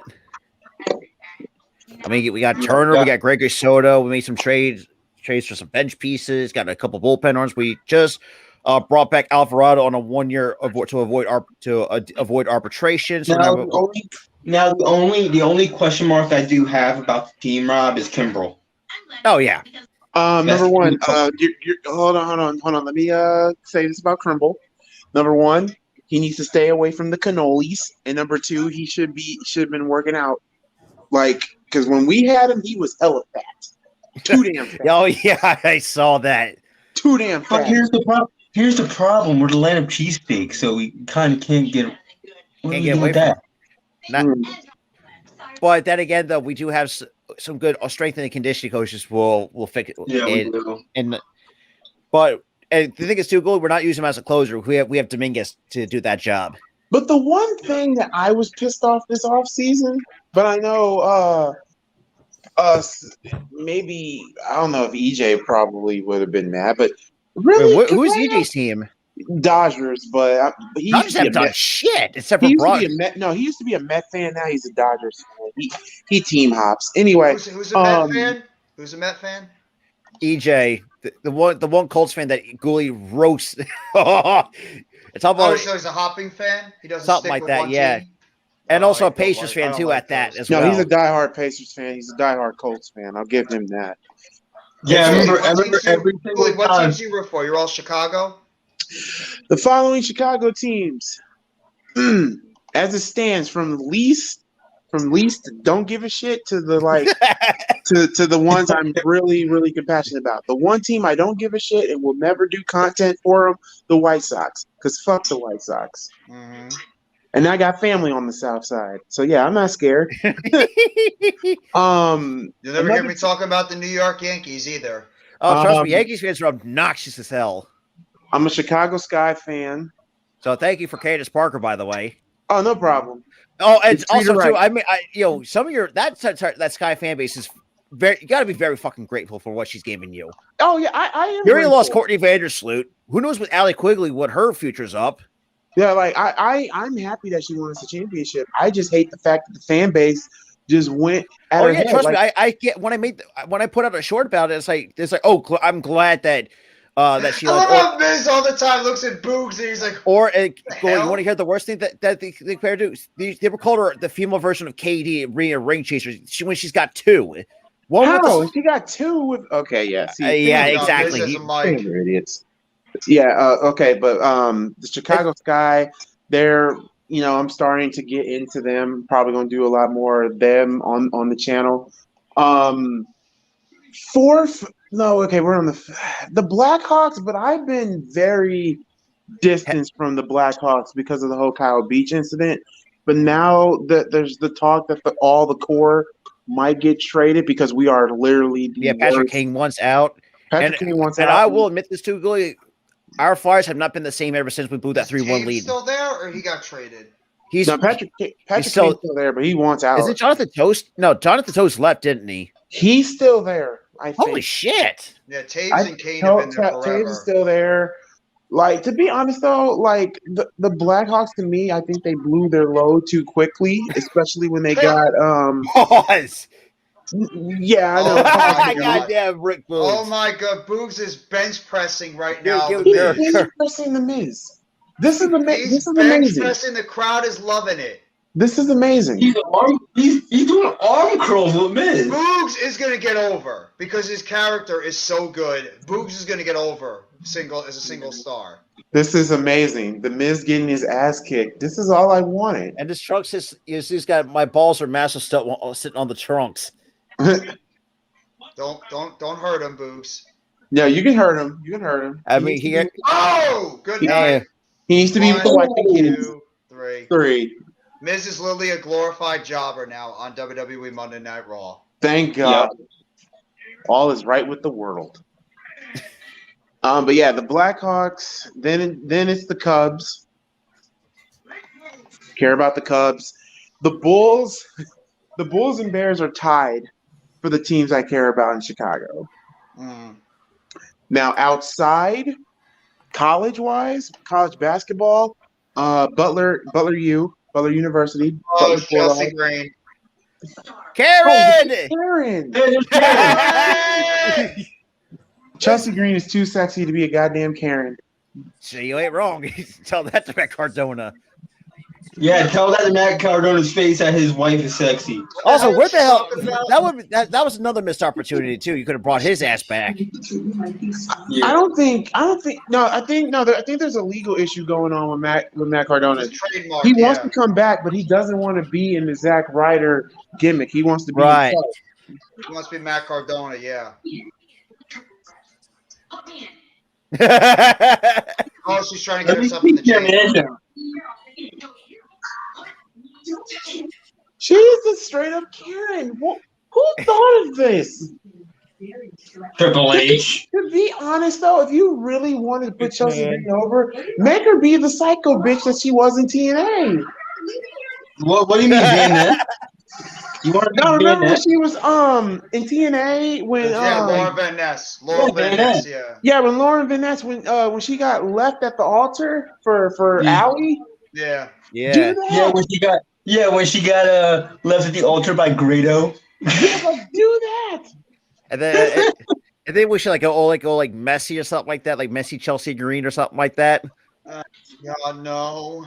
So yeah, no. Yeah, she's Why? back. Yep. No. Yep.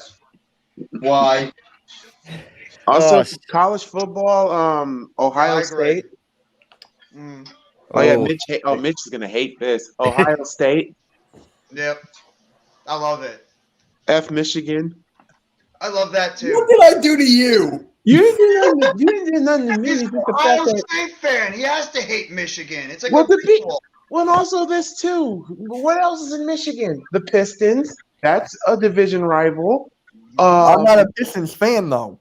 I know, but it's still Michigan. That is true. The Lions. The Lions, but I can't hate on the Lions. I actually that's like me rooting. That's like me being okay with the Eagles. You'll never ever see me caught dead ever rooting for the Eagles or the Cowboys. Oh God! Obviously, you can tell what fan I am, Ghoulie. If you could tell my hatred towards the Cowboys and Eagles, you probably know what fan I am. You are a Giants fan, exactly. And to be honest, I mean, let me say this. I don't hate the Giants, but their fan base, oh God. Do you think our fan base is worse than Cowboys and Eagles? No, you're not worse, but you're like our fan base flips cars and you think they're bad? And breaks TVs. No, to be honest. Yes. Okay, that was a comedy thing. No. I'll go old school. I'm gonna go old school with this one. You guys booed Santa Claus. Yeah, we booed Santa Claus. We threw snowballs at people with batteries and all that but shit. You cheer when people get hurt. I threw beer bottles at Packers fans. Yes, Packers fans deserve it. Packer fans. Packer fans.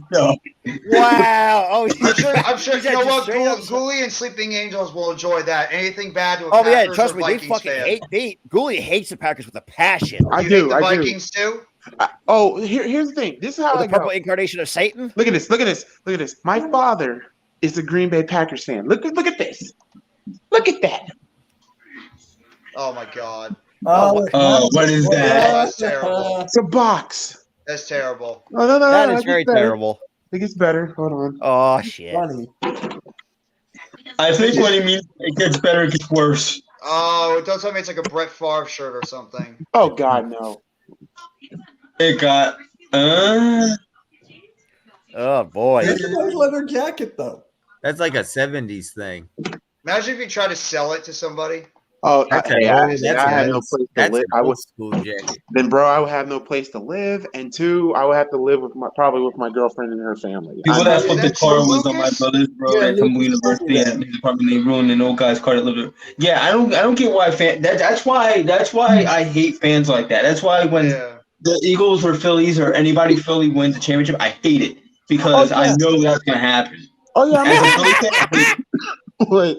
I agree with the Packer fans. Always deserve to get their ass kicked with beer bottles. They talk too much. They do. And now Aaron Rodgers is in a dark room. Okay, let him be in his little dark room. Really? He's going to the Niners. No, he ain't going to the Niners. He's not going to the Niners. He's going to be a Raider. Yeah, he's going to be a Raider. I think he's going to be a Raider too. No. A Raider or Jet? I was about to say a Jet. Wentz is going to the Raiders. He's not going to the Raiders, Mitch. He's not. Nobody wants Carson Wentz. Carson Wentz is just going to be there. Carson Wentz is just out of league at this point, man. Carson Wentz is going to be a Panther. Yeah. Wouldn't be surprised. He's going to be of course, Rob. He can't get away from the pain. Can't get away from it. I think Jeff also said, do I hate the Vikings? No, I don't hate the Vikings, but I will say this, Kirk Cousins ain't it. No. I watched wrestling. No, Guys, I watch wrestling to escape from my problems, and they're showing my problems. Bro, you're gonna have to hear this for a long, long time. Hell, Steven Scooter Magruder's on your asses right now. Look at the smile on Judgment Day's face. Like Tyler, even Scooter, I'm looking at Patrick Mahomes right now. Tyler Scooter Magruder's on your head right now. So Yeah, I figured. Dude has been talking hella crap. The fact that he still said the Eagles were fraudulent, I'm like, I will agree to this. I think the Eagles had the easiest way going through the NFC. But I honestly think I'm going to start believe that they are fraudulent because they should have won the championship and they failed to do that. It was your Is Dom talking about being in prison again? Yeah, he can. Yep. Jalen Hurts fumbled it, caused the touchdown on okay, well, you can blame special teams because special teams allowed it to run back to the 5-yard line when it mattered. Yeah, not technically. Kadarius fucking Tony. You had to let it be the former Giant, didn't you? The former Giant is the one. Yeah, the former Giant had to Wait, Jeff, were you mad that he did that? No, I think probably Jeff was probably laughing his ass off. No, I was not mad at all. I was enjoying it. You want to know? The Giants made an impact in that game. The former Giants made the biggest impact. You guys want to know the top fan bases that are sick right now after that Super Bowl? Like, I'm going to give you some fan bases that are sick right now. The Chargers are sick right now because Melvin Gordon. Yeah. And they witnessed their rival, that the one team that they can't beat win another Super Bowl, the Raiders. The Raiders should be more sick with their head coach, if anything. Yeah, especially blowing a 27-0 lead at halftime. Yeah, that too. And then what else? Broncos country, let's ride. No doubt about Broncos country, let's die. Yeah, let's die. Don't put that on here. Right. So those three fan bases, okay. Philly. Feel better. Philly, y'all. We deserve to be sick after that. Y'all deserve to be sick. And guess what? Bears fans are sick right now. You know why? Matt Nagy won a championship. I didn't even realize that. I did not even realize that Matt Nagy was on that coaching staff. He's basically a quarterback coach, and all he does is freaking nothing. The fact that he got a championship is disturbing to me. It makes, to be honest, pause moment. This makes some. This is like balls itch territory because this is crap. What is this? What is this? This gave us crabs. The Bears fan base. No, it's a major pause. Yeah, Bears. That's a huge pause. See, this is why I love Gooley. At least Gooley's not holding back on this one. Gooley has said the most random and questionable stuff. It's hilarious. Because remember, hey, Tyler, you remember this? I got 4 words for you. I still had the clips. My God. Yo, Rob, can you run the clip? Yes, sir. It's got to be. On my brand. Yeah. King Jersey even said that, like, balls itch territory. Pause, man. Pause.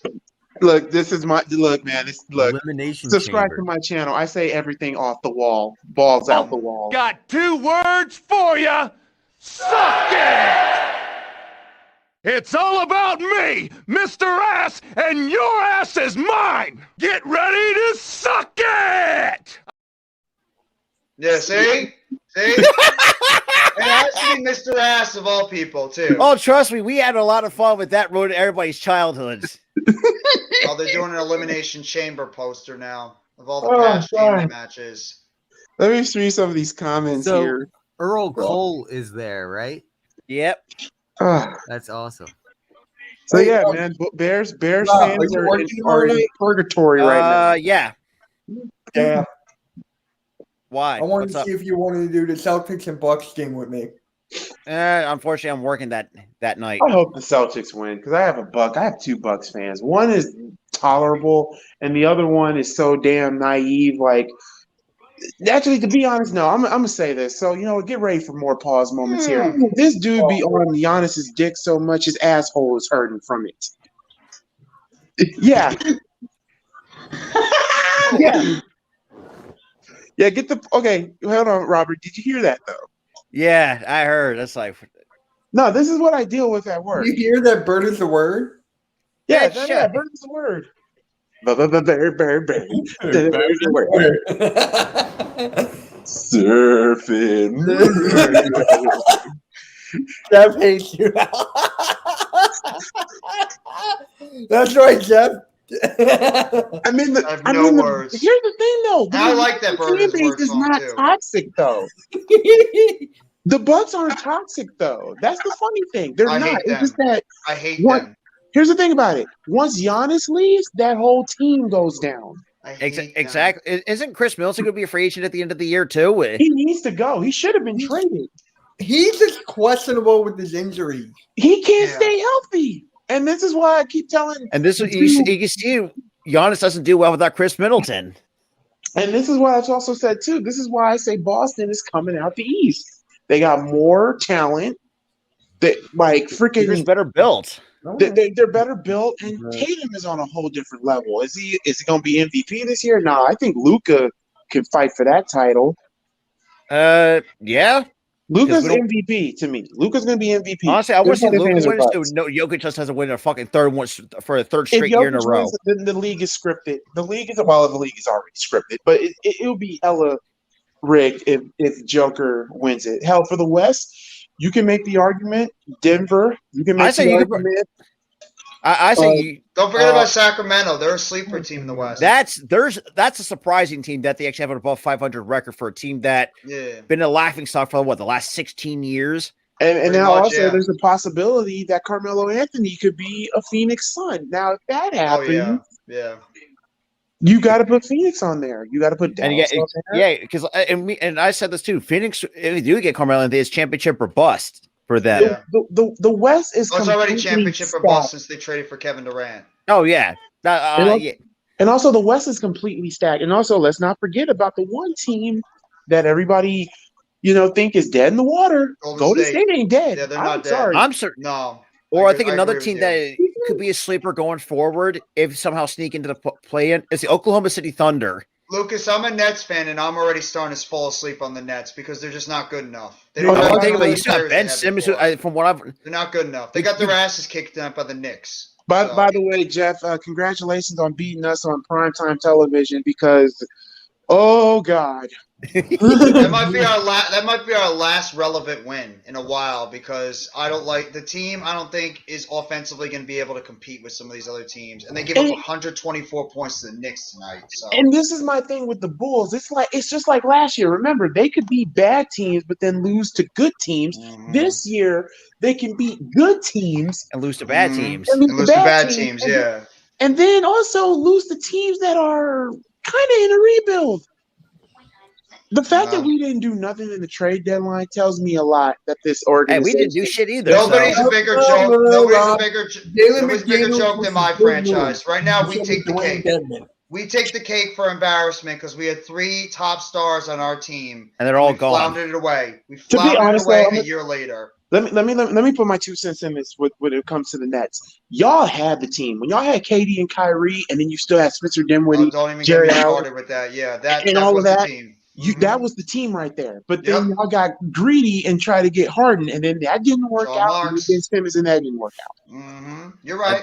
And think of the Goy, they're stuck with Simmons. And who's the You're absolutely 100% right. That team should have never broken up. I agree. 100%. They would have won 3. To be honest, though, Brooklyn, if they would have kept, the same squad without making a dumb ass trade with Harden, they would have won 2 or 3 championships. They actually could have been the favorites in the East, but right now, even with Boston on the rise. But hey, this is what happens. This whole super team, and for everybody that wants to blame KD for the super team, no, you need to look at your LeGoat, your LeBum, LeBron James. He started this because why? Boston really started it back. Yeah, Boston started 2009. Allen and Pierce, but at the same time, Pearson and Allen.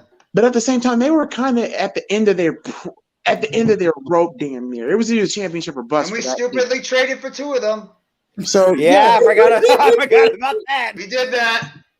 Not only failed once with a big 3, we failed twice. Rob, you ready for this? Oh boy. Ben Simmons, 13 minutes, 2 points, 3 boards, 2 assists.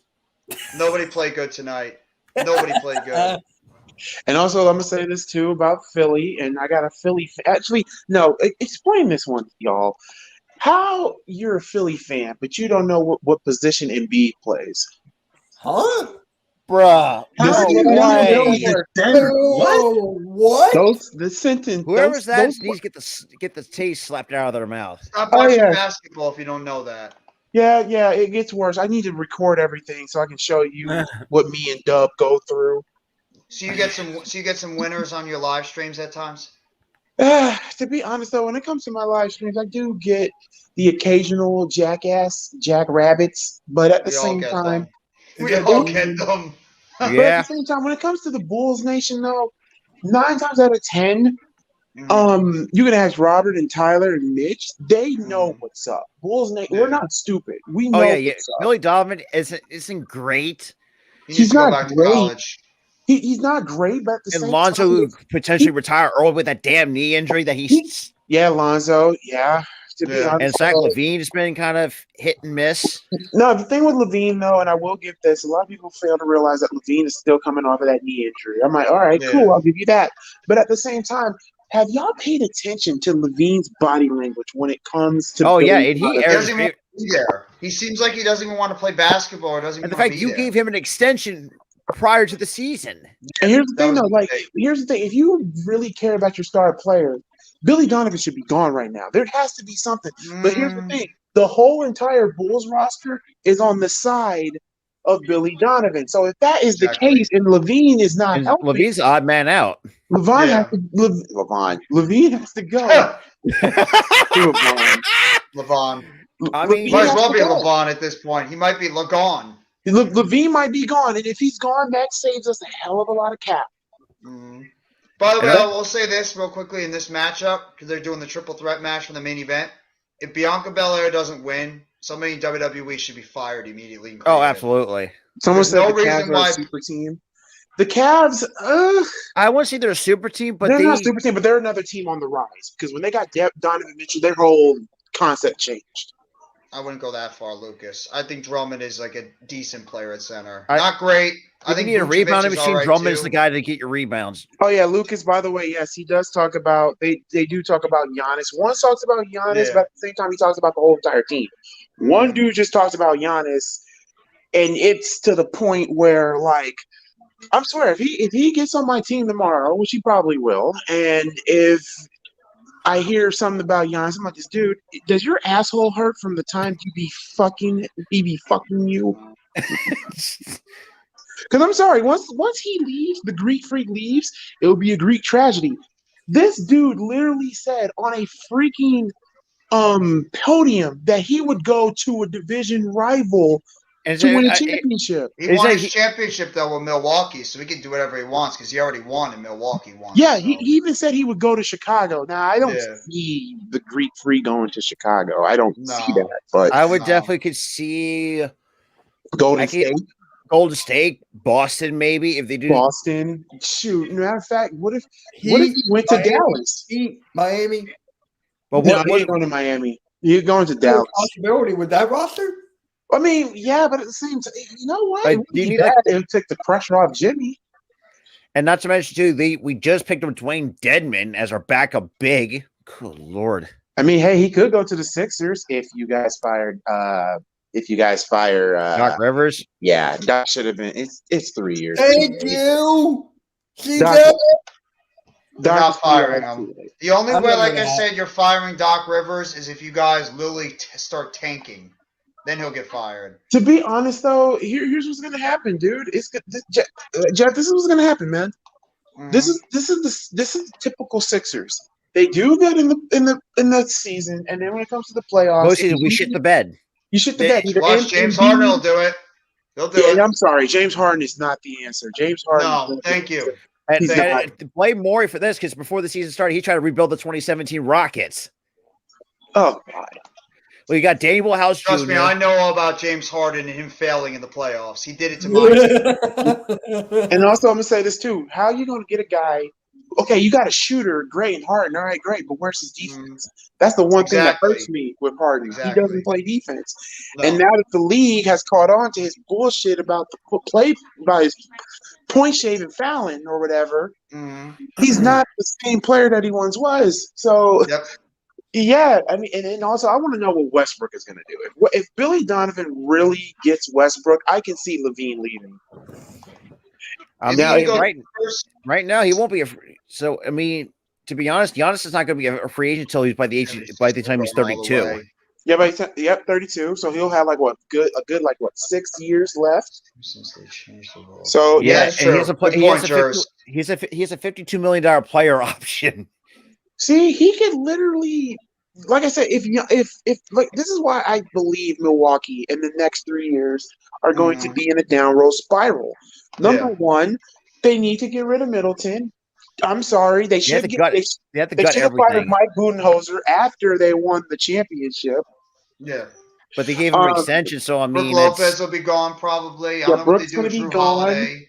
Drew Holiday is very questionable. Great player, but can't stay healthy. I mean, honestly, him and Middleton are both good. Still pisses me off to see players that just can't stay healthy. And to be honest, it pisses me off to see former Sixers actually having success. Like, what the fuck? Shoot, how do you think I'm feeling? Former Bulls players are having some good success. Bobby Portis. I forgot he even played for the Bulls. I completely forgot about him. Bobby Portis, Tyson. I can give you a list of every Bulls player. You said Tyson Chandler? Tyson Chandler. He was drafted by the Bulls. I forgot about that. But him and Eddie Curry, I remember. Eddie Curry. I don't think Curry won a championship. I don't think Eddie worked. No, Eddie Curry was. He went after the Bulls. I think he went to the Knicks, and then he disappeared. And the Knicks haven't. First of all, the Knicks haven't done nothing. Tyson Chandler was a pretty decent center. For Knicks fans and look, Jeff. No offense to the Nets fans, but I think the most obnoxious fan base in New York in terms of basketball is the Knicks fans. Oh yeah, I know that. Because it's funny because they rather see us fail and us be miserable than seeing their own team win. Because think about it. They're all happy because they finally beat us for the first time in 11 games. It took them 5 years for them to finally beat the Nets. Oh, yeah. Kind of reminds me of Cowboy fans. I got one. Yeah. Ron Artest, drafted to the Bulls, won a championship with the Lakers. Didn't Elton Brand get drafted by you guys too? Yep, Elton Brand. Yep. And then he traded to the Clippers, right? Yep. And then I think the Clippers gave them to us, if I'm not mistaken, too. Who else? Yeah, there's some more Bulls players. There's some more Bulls players that won a championship. Jamal Crawford. Did Jamal Crawford win a championship? But I know he got drafted by us. I think he might have. He might have won a championship at least once.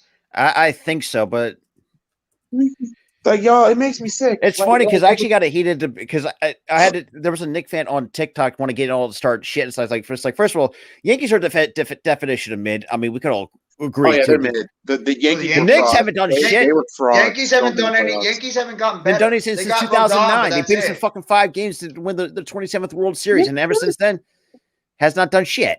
And also Yankees too, have got to beat the Astros. That's what they need to do. Beat Houston. And to be honest, though, I'm sorry, Houston. As much as everybody hates them, you got to respect them. I'm sorry. Oh yeah. I don't hate the Astros. I really wanted them to win. Because look, like with who did they face? Was it the Phillies? It was us. Phillies. The only thing that killed us was pitching depth. It was the only thing that killed us. And also they get fucking no hit on our own goddamn turf. Fuckers. And also here's another thing. Actually, and go to answer your question, Jamal Crawford did not win a championship. So let me ask you, there you go. Would you accept this trade? And this is the trade I want the Bulls to do over the offseason if Levine's attitude ain't going to change when it comes to Billy, even though I want Billy Donovan fired. You trade Levine to either the Knicks for RJ Barrett, Obi Toppin, a first-round pick from 2027, and potential Derrick Rose. Yep, bring D Rose back home.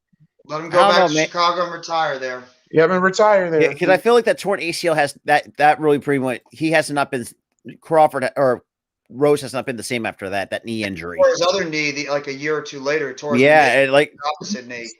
Like, would you accept that trade? Because that's what I want the Bulls. Well, then again, who's the GM for the Knicks? I have no idea. Now it's Leon Rose. But then again, though, I've seen some dumb trades, but I don't know. Do the Knicks want to give up RJ Barrett and Obi Toppin? They should give up Toppin. They're not playing him.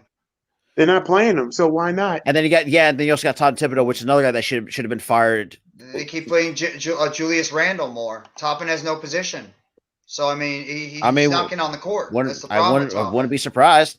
I mean, Toppin would be a better solution to having Derek Jones Jr. Yeah. Say, oh, by the way, Billy Donovan wants Derek Jones Jr. How tall is he? Like 6'9"? Why are you having him play center position? Scott Perry is the next GM. No, I think Leon Rose is the GM. Scott Perry's like they're part of their front office. Mm-hmm. So Leon Rose is their general manager. Scott Perry's like part of it. And also, Jeff, would you accept this trade? We'll give you Kobe White and a second-round pick. You give us Joe Harris. I'll take it. Kobe White, yeah. We can shed Joe Harris's contract. Do I like Joe Harris? Yes, I would. There's nobody on that team. The only players I'm not trading off the Nets is 4. Claxton, Bridges, Cam Johnson, and Cam Thomas. They're the only 4 I'm not trading. Anybody else? Cool. So how about this? We give you a second-round pick, Kobe White, and we give you I don't want to give you Javonte Green because that dude is going to be a beast, and that's another reason why we've been losing because Javonte Green's out for the season with a broken kneecap. Mm-hmm. How about y'all kind of do need an extra big man? So because we're not using this is a pretty good match. We're not using him anyway. What about Tony Bradley and Kobe White for Joe Harris and good old Tony Bradley and Seth Curry? We should have traded Seth Curry at the trade deadline. I didn't understand that one. He's not been healthy for a lot, and we have redundancy at the shooting guard position. We have too many guys that shoot and can play defense. Like for us, we need shooters because look at this. We were 0 for when I was watching the live stream of the Bulls in Orlando. We were 0 for 9 on 3-point range. Mm. We don't have no shooters. Here's the thing about this: the Bulls are using the 2005 offense in a 2023 type of NBA where the league has changed, and this is why I can't I want to see them win another championship. The last time I got to see it was 1998. I just love to see a championship. Period. I've never seen it in my entire life. We have not seen one since 1983. I've come close twice. This is a very good match. I agree. Just like hearing back and biggest too, as I'm not saying because I'm not a diehard Flyers fan. We have not seen a Stanley Cup since 1975, when my grandparents were 14 and 15 years old. They were in middle school. Thank you for giving us relevancy in 2011. Fuck off. God damn it. God, we have not been the same after that. We have never been the same after that. If you think about it, New York hasn't been relevant in terms of championships in years. We haven't won a championship since 2011. The Giants won. We have the only championships we've won recently is the Yankees in 2009 and the Giants twice. Otherwise, and the Devils in 2003. Otherwise, we have not won. And the also NYCFC as well for Major League Soccer. Yeah, too. That's true. NYFC. Well, the Liberty are supposed to be a really good team this year. Dude, the Aces and Liberty. That's going to be the 2 super teams of the WNBA. Yeah, the Liberty are supposed to be really good. They apparently got the best player in WNBA. I mean, you got Courtney Vanderbilt. You had a Courtney Vanderbilt to that roster. Yeah. To be honest, Sleeping Angels, to answer this question, I believe the Bears can win a championship in the next 3 years. Do you believe in Justin Fields? Yes. I figured. I had a feeling you were going to say that. I do. Because he's the right coaching staff around him. Yeah. He is him. Yes, I agree. I think the best thing for you guys to do is either draft that defensive end out of Alabama or take that first-round pick, trade it for a ransom, and get a whole lot of draft picks and build that team. To be honest, though, I really would love for them to – this is what I can see the Colts and the Texans literally being greedy. I think the Colts be the more greedy ones. And to be honest, though, I would love for the Colts, for us to make the trade for the Colts. I want the following. I want 3 first-round picks. I want Michael Pittman Jr. I want DeForest Buckner. And I want Quentin Nelson. Oh. You think they would give up all those guys? Yes, because it's the Colts. And Jeff ain't doing shit. Jeff, I don't know if Rob told you or Tyler told you. I may support my Chicago teams, but I don't live in Chicago. Yeah. And also, too, I think you got Chris Bauer might be on the hot seat as well with the Colts. Yeah, I heard that, too. Bears want Saquon. Guess Yeah, what? the Bears want Saquon, and I think they're talking. We to better Saquon. keep Saquon. We're gonna keep Saquon. I don't see If him the leaving. if the Bears get Saquon, I'm gonna be. You better give him a line. You got to give him a line. Yeah. You have to give him. I don't see the Giants letting him go. I think they're going to franchise him if they can't work out a deal. I don't see Saquon Barkley playing Because anywhere. I mean, you also got except this Brightwell Giant. and Breida. Why And don't we could always like sign a running back or draft one in the draft. Yeah, But I mean, think, right now, Barkley's the heart and soul of that team. They're not going to let him go. absolutely. I think the best right now. I've seen that right now. The best running prospects, Bijan Robinson out of Texas. Yeah, everybody wants if we get Robinson Willie, out of Texas. Yeah, but and also here's the thing. I live in Indianapolis, and all Colts fans right now, they don't know what to think. Like they don't know what the Colts franchise has been like I said, this whole send from they're cursed after Andrew Luck retired because y'all. Damage control is on the outside. By the way, I'll be right back. Dakota Kai is on crutches still. So I guess it could be like a bit of a knee sprain with Dakota Kai. Unless she has like a partially torn something. Yeah, I guess. Well, we'll see. Somebody say she had a partially torn patella tendon or something. Oof. First of all, she wouldn't be even walking on using crutches to. Yeah, her brace would be a lot worse if she had that. Yeah. So. Okay, so it looks like it's just 1-on-1 right now between Becky and Bianca. Yeah.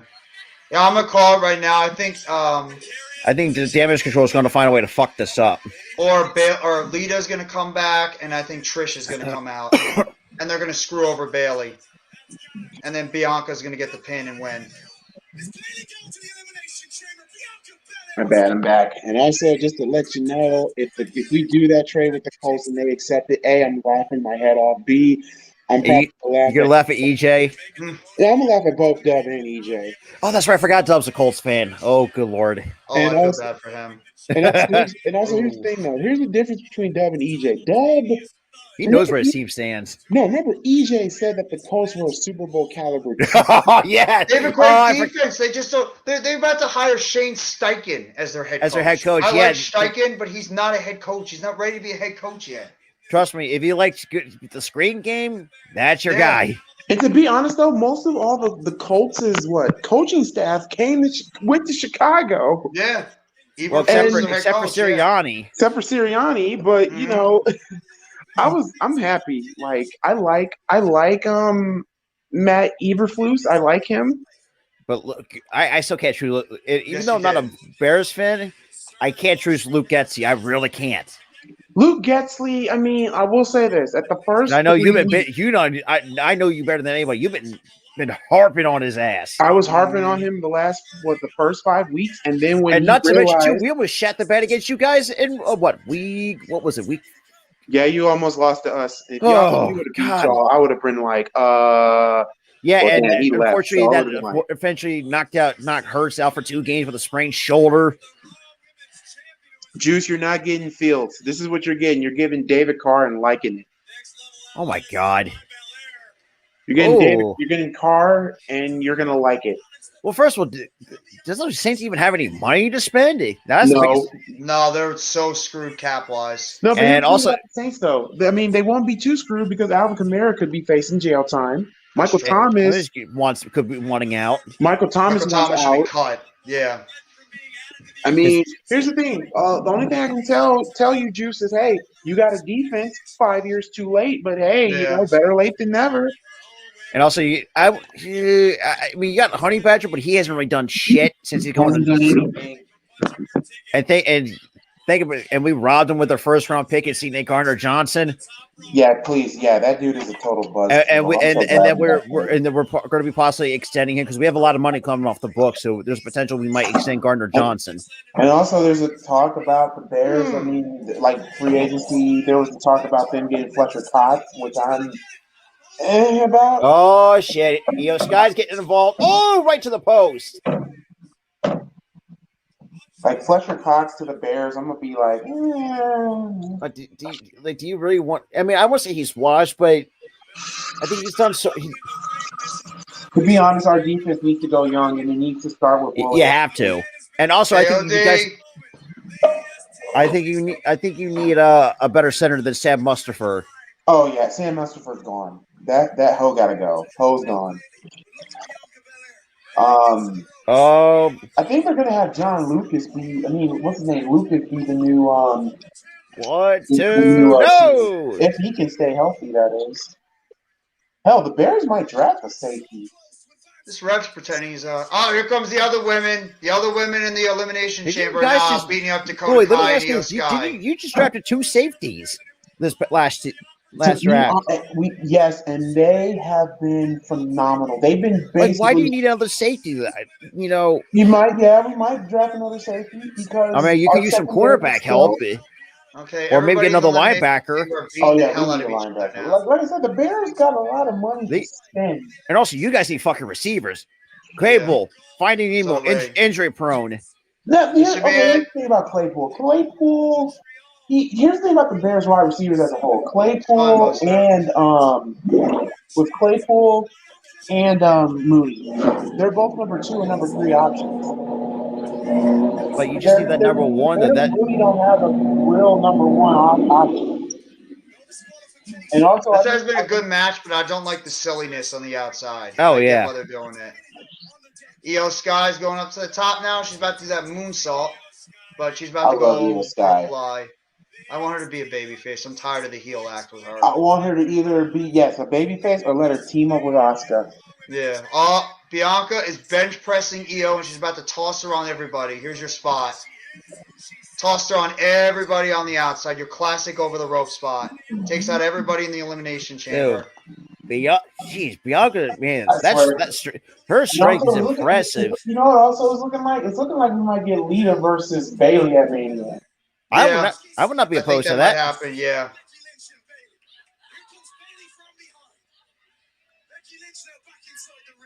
Oof.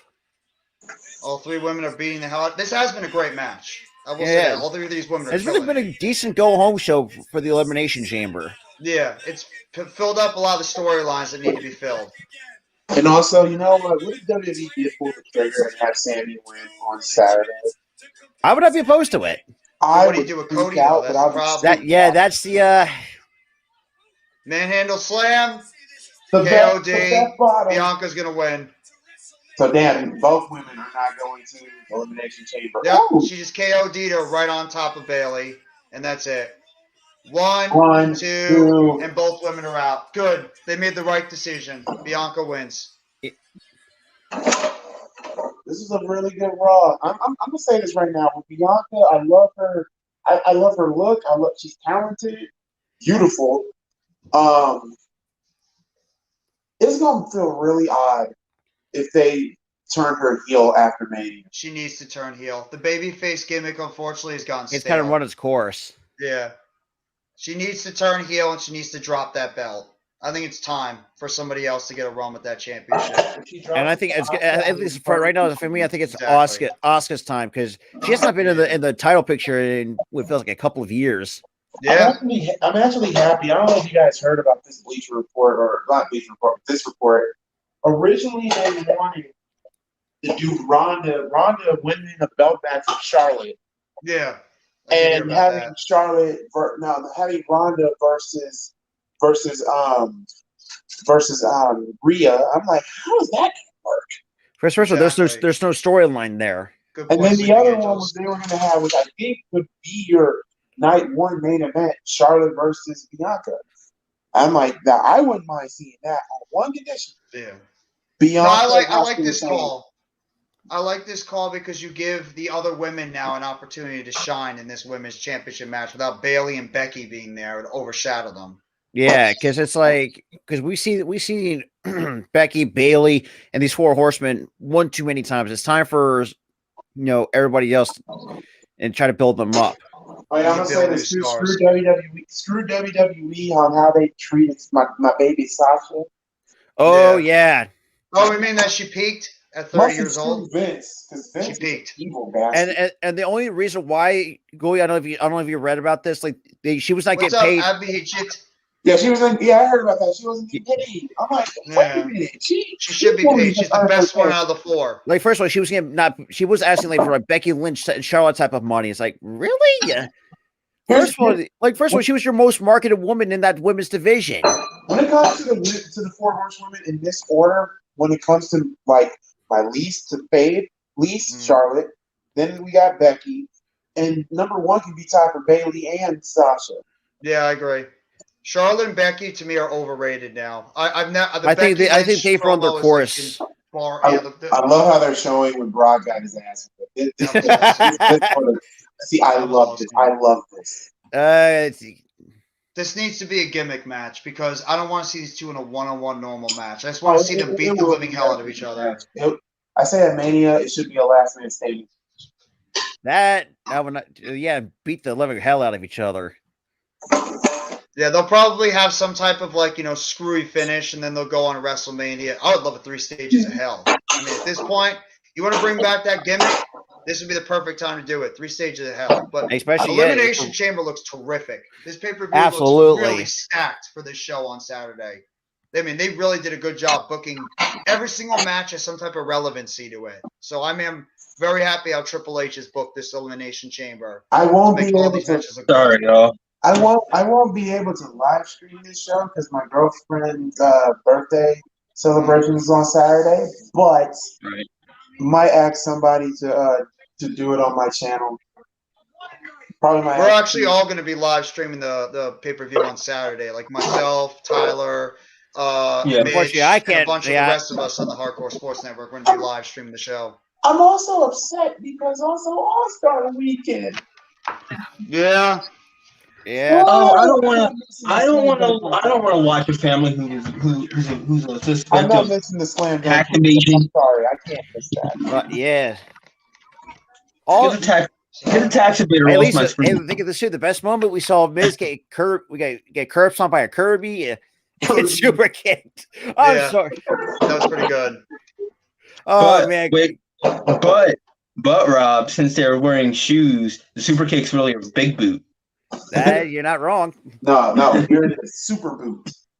Super Yeah. boot. Super red boot. The super reddish pink boot. The super big boot.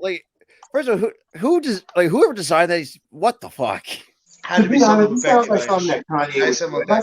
Let me ask y'all this before we head out. How did y'all feel about the halftime show? I liked it. It was okay. I thought it was good. I thought it was good for what it was. I understand it. I understood why Rihanna couldn't move as much because she was pregnant. I kind of understood. Nobody knew. I don't think it was that good. I don't think it was an 8.5 out of 10 show. I'd say 7.5. Yeah, like 7.5. I'd say it was a good show. Because show. It was solid. It was solid. After but it wasn't after Baron Corbin crossed the line and get his ass. Yeah, Baron Corbin just got Baron Corbin and the Miz literally just got and Mustafa Ali. Yeah, Mustafa Ali. I think Baron Corbin got it worse because he got beat up by Cody Rhodes. By Cody Rhodes who was wearing dress. He got his ass kicked and then he just absolutely at least Mustafa Ali put up somewhat of a fight. Cody Rhodes just absolutely got his ass or kicked the living crap out of Baron Corbin. And the Miz, he got squashed. So you know he got squashed after getting arm curled. Yeah. So on the positive side for me, the Miz got got his ass kicked, which is fantastic. What else?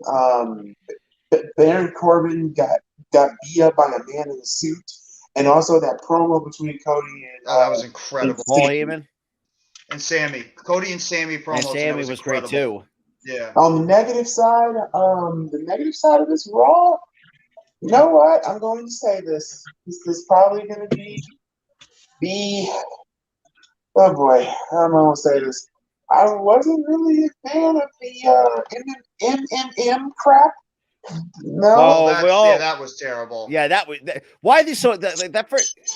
Well, like you said, it's all because of Maxine that gimmick's still kicking. Yeah, Maxine Dupree is the only reason why that thing is so relevant. And thank God they got. But I think a 7.5 is the most appropriate score for it tonight. Yeah, the 3 squash matches. Like if it weren't for the 3 squash matches, I think it's a solid 8 for sure. But it was the 3 squash matches that did it for me. And I'm giving it a 7. That women's match, that was probably the best women's match that we've seen in quite some time. Yeah, that was a great match between Bianca, Bailey, and Becky. I mean, so that was a good way to end the show, and they have the right winner. So Yeah. now it's on to the chamber. So you guys have any parting words before we close down the live stream for tonight and get ready for Elimination I'm Chamber just this Saturday? I'm excited to see how this plays out, because this, from what we've seen so far, and a very good build the last handful of weeks, been fantastic. Even though SmackDown was garbage, unfortunately. Or as Gooley puts it, and we have Chelsea Green, probably the most good-looking character. I like her gimmick. I think it's going to get over. Karen. It's gonna get over because she's playing it so well. She's playing the Karen gimmick so well. It's gonna get over. I just love every time she doesn't get her way. She goes, "Let me speak to your manager." That always gets me going. I heard that Robert Stone might be joining her. They might be reuniting her with Robert Stone like they had in NXT. Oh, imagine Karen 1 and Karen 2 going. Oh my God! Stone would be perfect for her. I'm waiting for the pie. I'm waiting for the cake because it's already funny. It's already funny as is. But put Robert Stone with her, it's gonna be outright hilarious. All I'm gonna say is I'm ready for AEW Dynamite this Wednesday. Yo, AEW. I'm waiting for AEW Dynamite. That's gonna be a great show too. And AEW's been killing it lately with their shows. AEW. Who is going to dethrone Jade? That's what I'm wondering. Somebody please beat her already. I can't take it anymore. I love Jade. It's gotta be Chris Statlander. It's got to be Statlander. I can't think of anybody else besides Statlander to do it. Statlander, like, I'm trying to think.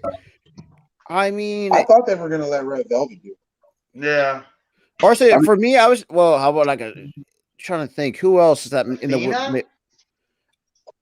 But then again, who's gonna win the ROH Women's World Title though? That's the thing. Who's she fighting at? Who's she fighting at? Is she fighting Yuka Sakazaki or something? Something like that, because Athena has the ROH Women's Title.